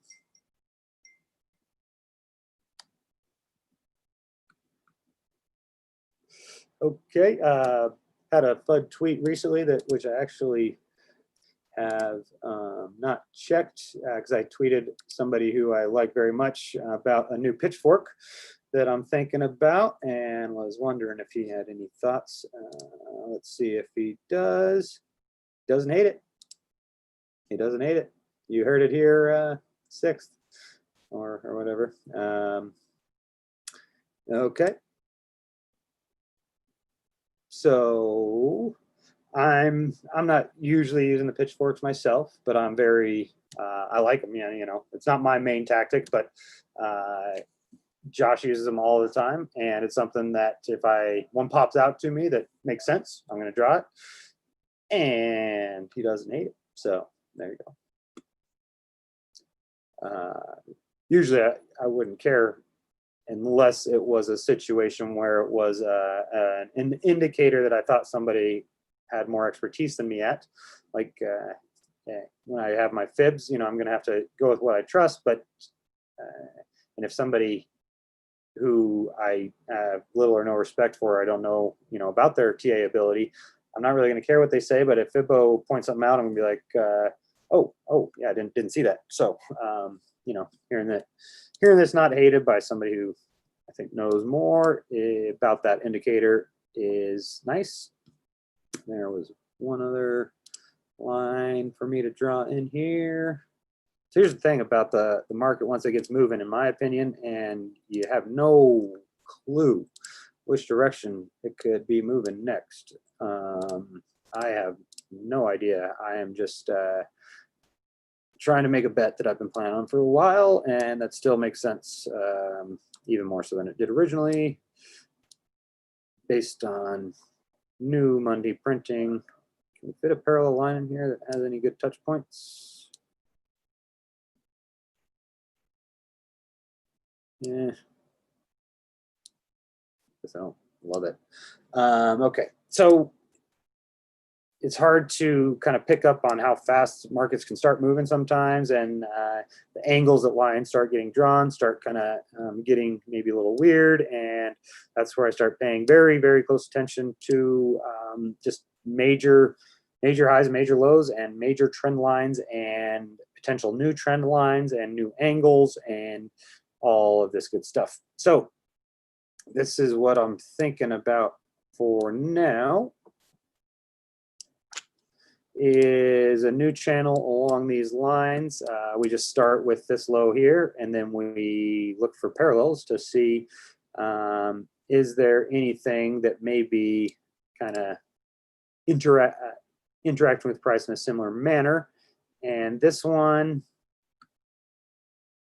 I think I had it drawn a little differently earlier, and I changed it because it wasn't connected right. Let's try.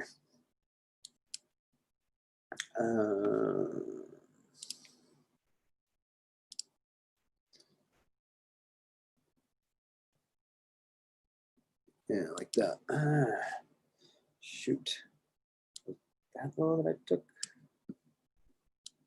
Yeah. So I'm basically looking at, okay, what angle did this market move at? And that was a market, I mean, from January to February, price went up 30%, and maybe it's giving some sort of small hint about potential, you know, just velocity that the market may be ready to move at. And then seeing how, if we kind of just draw this line that goes straight through here, that we wouldn't have had this drawn in real time, that wouldn't have done nothing for us. But looking back in hindsight, maybe in real time when it's up here, it could help if we do something, you know, to retest the all-time highs. These are some weird lines getting drawn, very vertical and everything like that. And don't be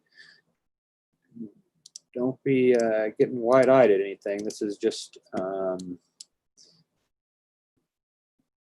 some basic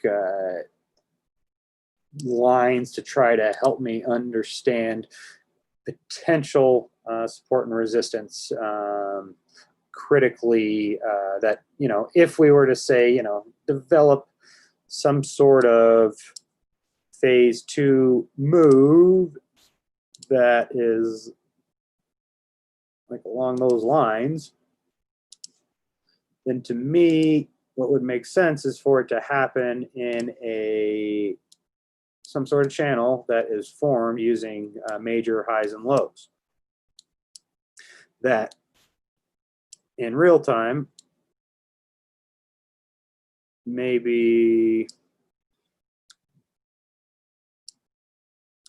somewhat difficult to recognize, but if we start seeing that the market is kind of moving at a certain rise over run, and we start to pencil in support and resistance at the using those angles, then it can potentially, you know, help us to understand some critical areas. And then one thing I'll talk about a lot, hopefully more moving forward, is breaking through the top of one of these big sort of channels. That's when you do the parabolas, is when you're on a linear rise over run that just the price simply refuses to move at that rate. So it either breaks out of the top or the bottom. And when it breaks out of the top, then it's generally going to be, you know, at a higher rate of return, something like that. And then inside of the what looks like a, you know, a very linear channel, in hindsight at the time, what are you doing other than just like what looks like you're almost going backwards? And this is what can be so hard about when Bitcoin really gets moving in the right direction, is that it moves so fast that it can damn near start to look like it's moving backwards, and that, of course, you know, you missed out after a move like that. You know, maybe we're missing out not being bears right now. Who knows?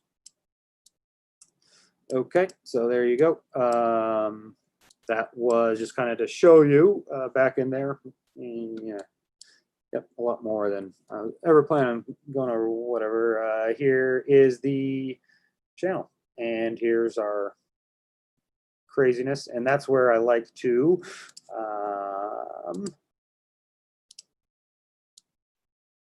always be looking at multiple options, and it's always kind of the opposite of what the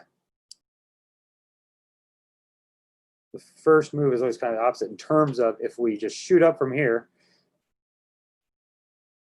then maybe we end up kind of tailing off at the all-time highs. If we run into the all-time highs really overbought, and it becomes a really easy sell, or too easy of a sell, then maybe they start to kind of mow it over, and you end up having a longer time and a smaller price because you're at the bottom of the channel, than if you do the slow, steady creep that we have been doing, even though it hasn't felt like it. I've been viewing it, where you creep, and then pop. And then in that case, I would be inclined to look for a pop above the all-time highs, like kind of what we saw with gold, where you blow through it, you take out all that liquidity, and then come back. And these are just things to help my mind be prepared for things that just I can't make sense of any other way other than months out, looking at multiple options, things that make sense, you know, what I would expect as the most likely, what I would expect as a very reasonable alternative, and then what could really get me in trouble, you know.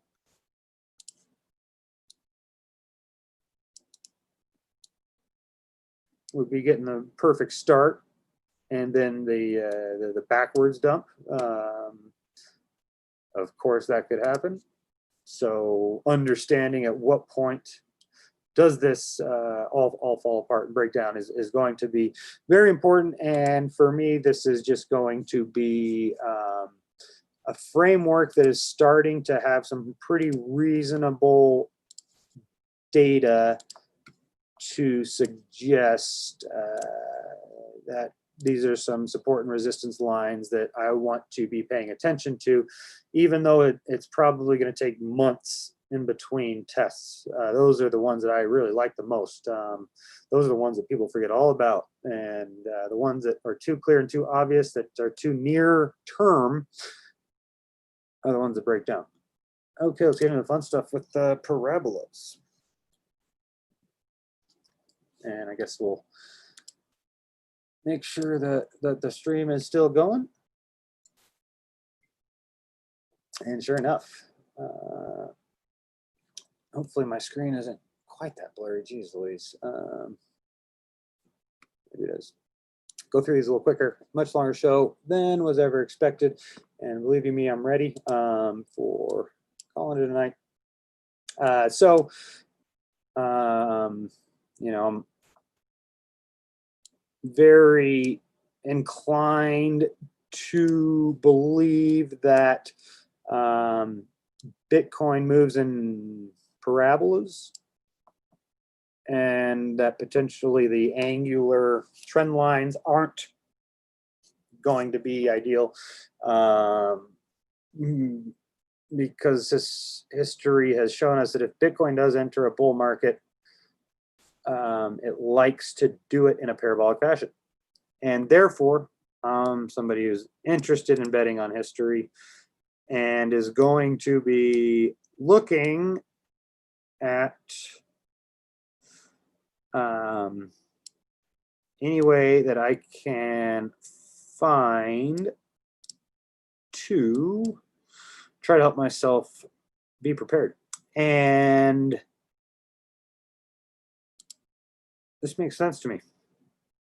And what's good about it is because it helps me to be prepared for you know, a handful of things. We might even be able to get one more in there. And so what I'm doing here is starting. Oh, geez, Louise, I can't believe how far that off. So just starting, you know, major high and low here.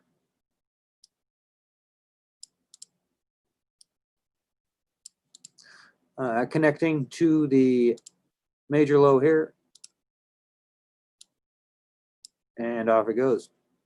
And then here is the close, the major close, and then here is the wick. So that's why there's three lines that aren't really centered. And it makes me think that maybe we can get something else in like this.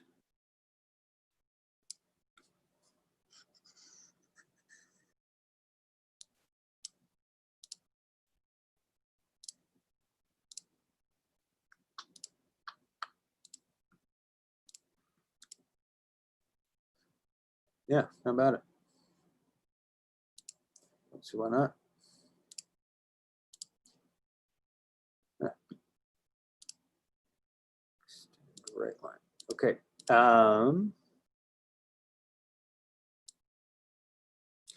Yeah, it's pretty nice. You got your resistance here, you got your support here, resistance, resistance, and then your.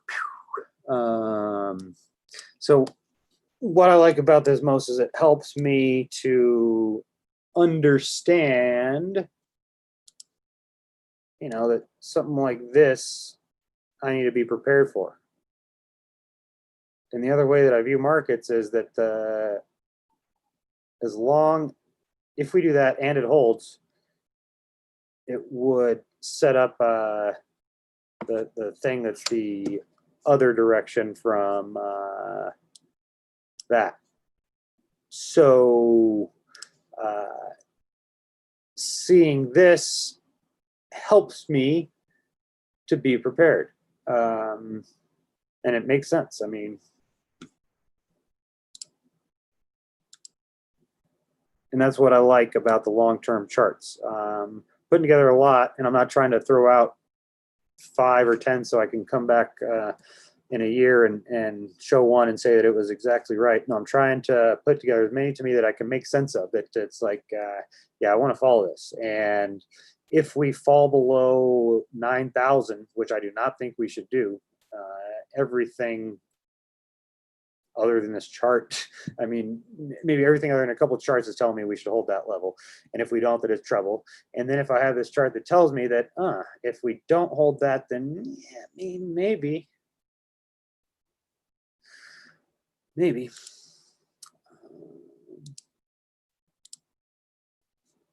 Last one. Interesting.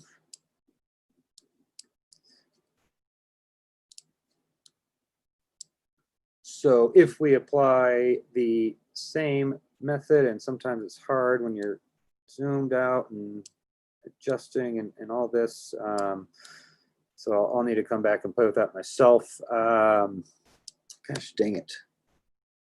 Now I don't even know. Oh, here it is.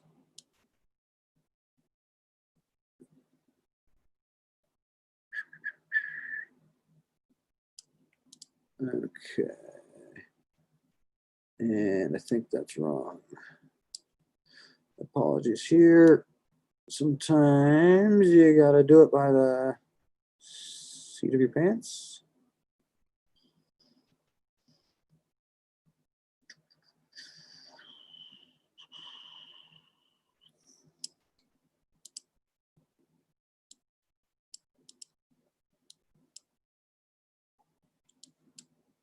Yeah, because we need this low.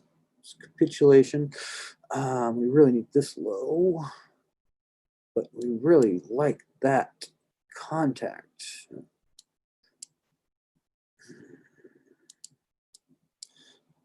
Can we catch? Okay, there we go. And now, so if we got that low to catch that low, now it catches these. So now it tells me that we could use another with this low catching these lows, and that it might be an important point up in here. So let's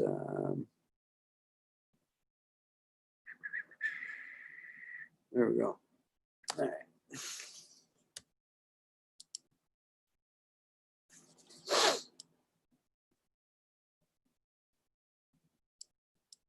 Yeah, that makes sense. And what is going to be, let's see here, did that adjust even a little bit.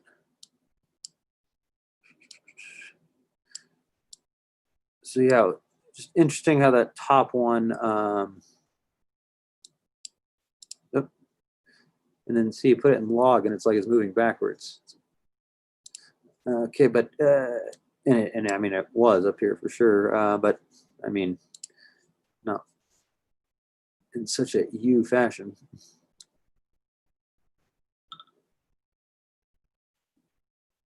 Interesting. Okay, I want to just take a look at how, well, I really need to adjust this.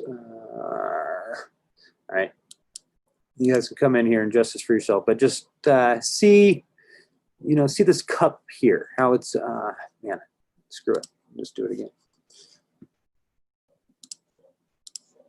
And I just always wonder, it's like, what was I thinking to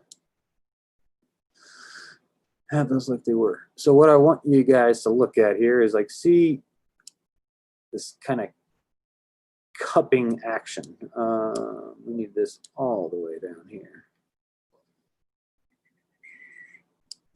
And now we could bring this.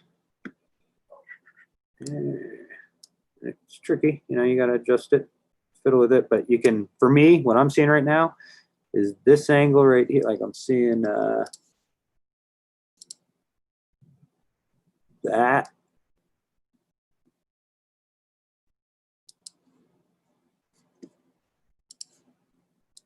Into that, and that it's not a angular fashion that needs to connect there. So I'm just kind of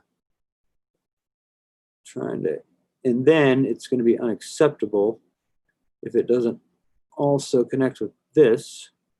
And then ideally it's going to connect with this and be parallel, and maybe the best I could do was how I had it. And that's generally, I'm gonna give myself such, I'm wondering what I was doing. Playing around for too long. Okay. Hopefully you can kind of see, yeah, I mean, because you have the, oh,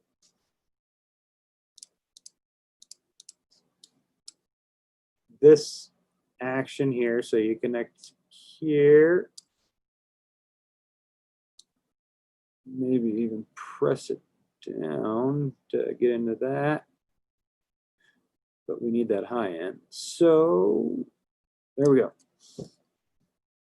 You've got this coming straight down, and then it turns the corner.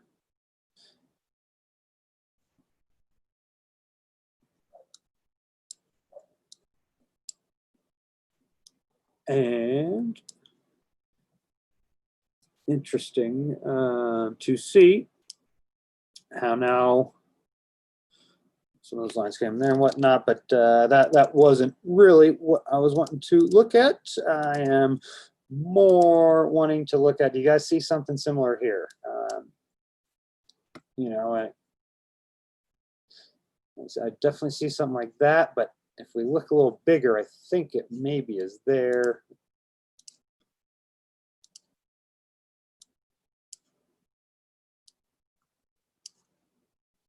So if we connect that high to that high, and maybe we can figure, because here too it seems like that was just a,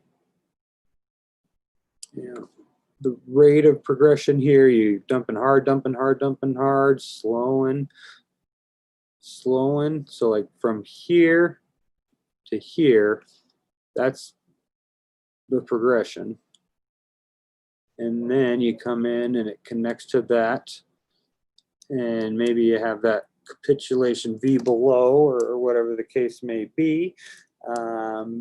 And what we end up coming up with is what I'm going to be, you know, saying, just do it, for crying out loud. Just do it one time. Just do it. Okay, that's what I got for you guys. And of course, one more shill and we'll call it a day.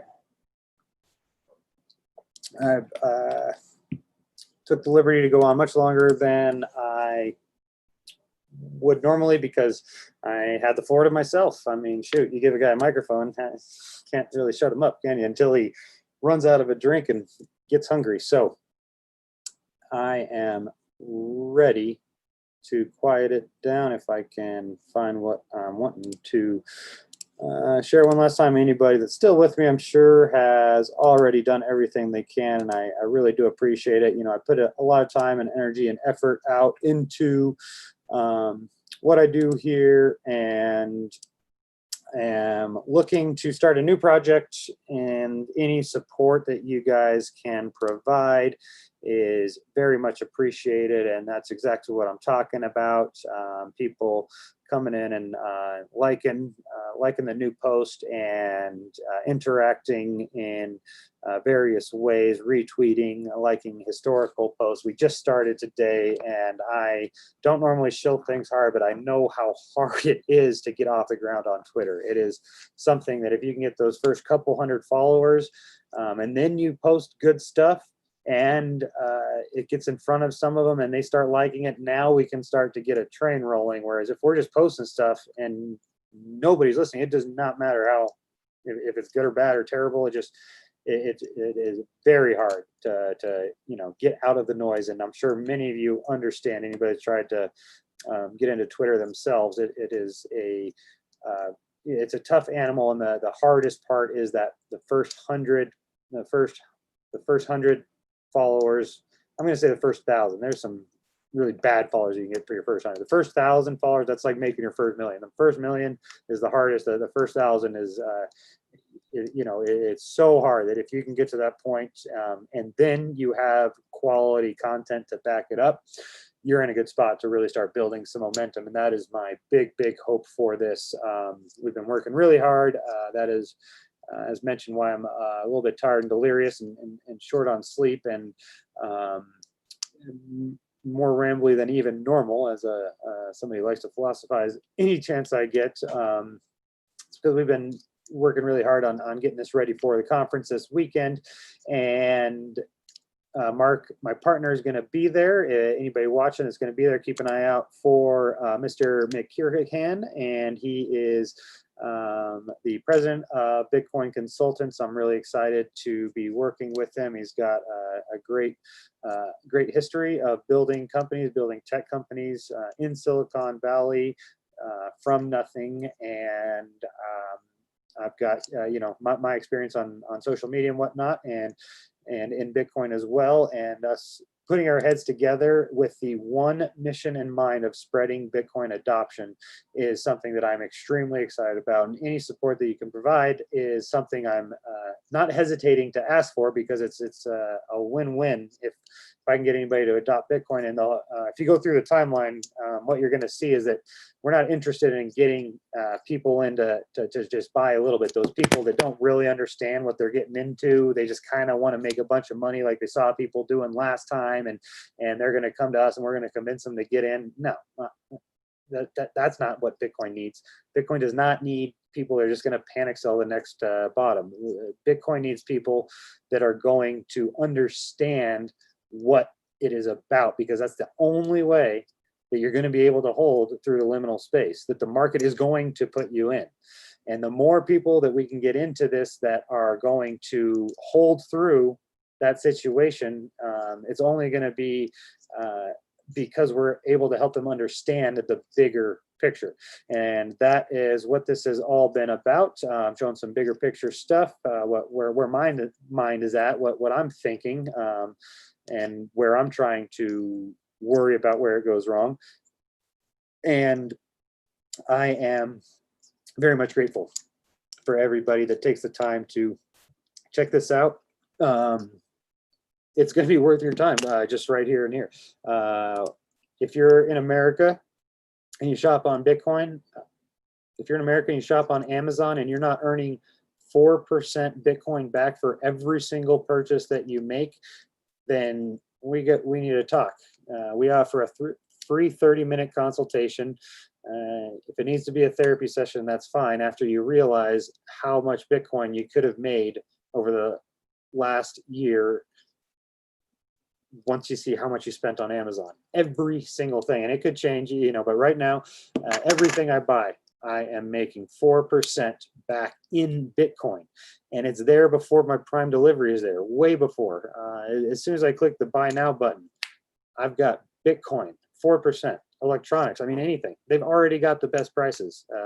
It's only available in America right now, but you're going to want to stay tuned even if you are outside of America, because we are working on that. We need to figure out, what are the other options for people that are outside of the country.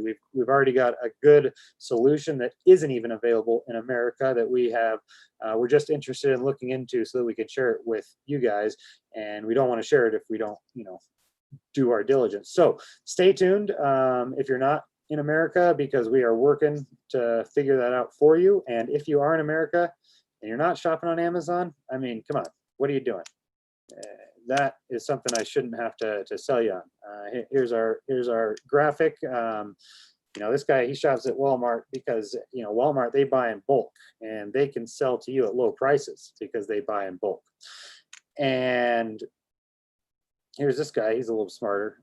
He shops online because, he gets Walmart prices. He sits in his boxers in his living room. Yeah, all right, that's, you're getting there, but check us out. We're shopping in boxers in our living room, getting Walmart prices, and then getting 4% back paid in Bitcoin.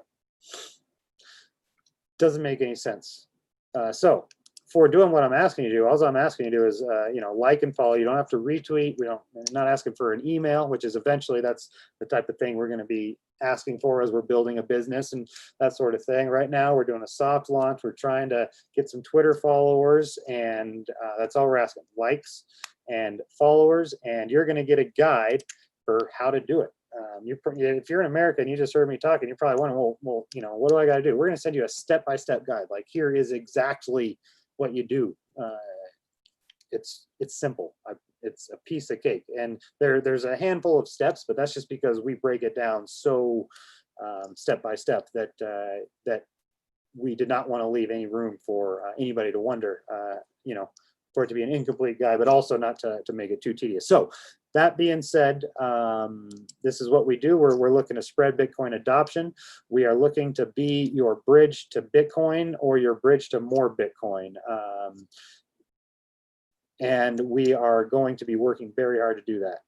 And we really believe that not only being a bridge to Bitcoin for individuals, but also businesses as we look towards our bigger scale launch, that's going to be the type of thing that is really needed to drive this next bull run. I mean, you know, Bitcoin is doing absolutely fine without us. There is absolutely no doubt about that. But the more people that are spending their time and their energy to provide the resources that are necessary to help new people adopt Bitcoin, the more that the prices are going to be able to discover in a following run, as far as I'm concerned, and or the less people that will be there waiting to capitulate the bottom after riding the crazy train we've all been on. So that being said, stop and screen share, calling it a day. Thanking everybody so much for sticking around. I couldn't have imagined that this was going to be one of those long shows, but yeah, I'm so grateful for everybody's support, and do think I had some cool things to share, and had the microphone to myself in my own hand, and also I just really want to take a minute to try to, you know, maybe get through to somebody out there that, you know, it's trading is just freaking really hard. And I mean, you got the option. You're here. You've been doing it for a while, and you know, you got to be objective about your results. If you're not keeping track of your results right there, you know you're not winning. I mean, anybody that wins, they're keeping track of their results. They know how much they're winning, and most people that lose don't really tend to put in the time to keep track of their results, because it's painful to keep putting in those losing trades. So if you're not even sure of what your return is, start keeping track. This channel, this has all been about helping people learn technical analysis and all in that approach. But what really matters for long-term adoption is helping people understand why they should be owning Bitcoin, and then helping them understand how to dollar cost average, because actively trading just isn't for 95% of the market participants. And if you're somebody that's in this because you really believe in it, but you've got pretty darn good evidence to show you that trading just isn't for you, then you've got an opportunity to take another route of dollar cost averaging into an asset that's grown faster than any other asset in the history of humanity. And that is where I'm going to end it, by saying that past performance is no guarantee for future results, and what goes up must come down, and the biggest run-ups precede the biggest crashes. So if you don't understand all of that, if you don't understand that this is a bubble market that it likes to bubble in both directions, and if you just kind of aren't ready for how fast and how hard it can move against you, and you get a little bit too overconfident, then you are going to be finding yourself in a situation where you might be unable to take advantage of the opportunity that you've been waiting for a long time. And that is all I've got to say about that. Those that do tune in for technical analysis, I am very happy to continue sharing that, and that is mainly to help you guys learn for yourself, because the only way that what I'm doing here is really going to help anybody in the long run is if you are able to either commit to a system that you trust, that you use, and that you can stick to in the heat of the moment, such as MSR. then you just you gotta start dollar cost averaging, or don't give up. Don't let anybody tell you to give up or talk you into giving up. If you really have a passion and you've been struggling and you aren't quitting and you're keeping at it, I mean, you're strong. You have what it takes as long as you manage risk. And therefore, I mean, dollar cost average, I think we're going to be putting in like $50 a month into Bitcoin, dollar cost average. Piece of cake. Put $50 a month into Bitcoin on a dollar cost average. If you decide that you want to invest in it long term, I'm just giving you an option. If you are struggling trading and you're trying to decide, is this something really for you, and you just have that burning desire that, and you're not ready to quit, then cut back your exposure by 90%. And if you're unable to do that, it's not that you are really passionate and not ready to give up, it's that you're hooked on gambling. And if you are able to look and say, okay, I've got some tough results, but I see there's so much potential here in the long term that if I can figure this out, the sky is the freaking limit. And if I can turn $10 into 100, well, then I can turn 100 into 10,000 and on down the road. And there's no need to start big if you're not winning and you don't have a consistent, reliable track record that you can show that's objective. Then you don't need to trade worth $10. I mean, it just doesn't make sense. And that being said, I guess the show last week, I think there's still a couple spots open. First 100 signups get free $10 and free trading on no fees for even market orders for a week on Femex. And that is somebody that I'm very interested in myself. I'm looking for other opportunities, and why not trade with $10, especially if you're going to pay zero fees, and try to go from there. So I have had an eye on the chat, and apologies to not respond to everybody, but I'll always keep an eye on it. And anybody that's sticking around through here, really appreciate you guys, Trev and Paul Simpson and Brian Bennett, Hastings Insurance. Thank you guys so much for your support. Hopefully you enjoyed the show and it was worth all your time, or that you're just tuned in for the last 10 minutes and didn't have to listen to too long of all that. But it is important. I mean, I don't like to apologize for spending my time and energy to put this out there. And I would say to go back and listen if you, if you haven't, because the rambles there's something there that if I do get out on a tangent, I've seen too many people lose too much money in it, and it's I want to do, my goal is to do anything I can to prevent people that currently have Bitcoin from losing it, and then B, to help you earn more Bitcoin through stack and sats, through dollar cost averaging, or through responsibly learning how to trade, and then also learning how to best and most effectively provide the resources that are needed for adoption from a fundamental perspective. And big day for me, and again, appreciate everybody's support and help, and that's what keeps me going. We'll catch you guys next week.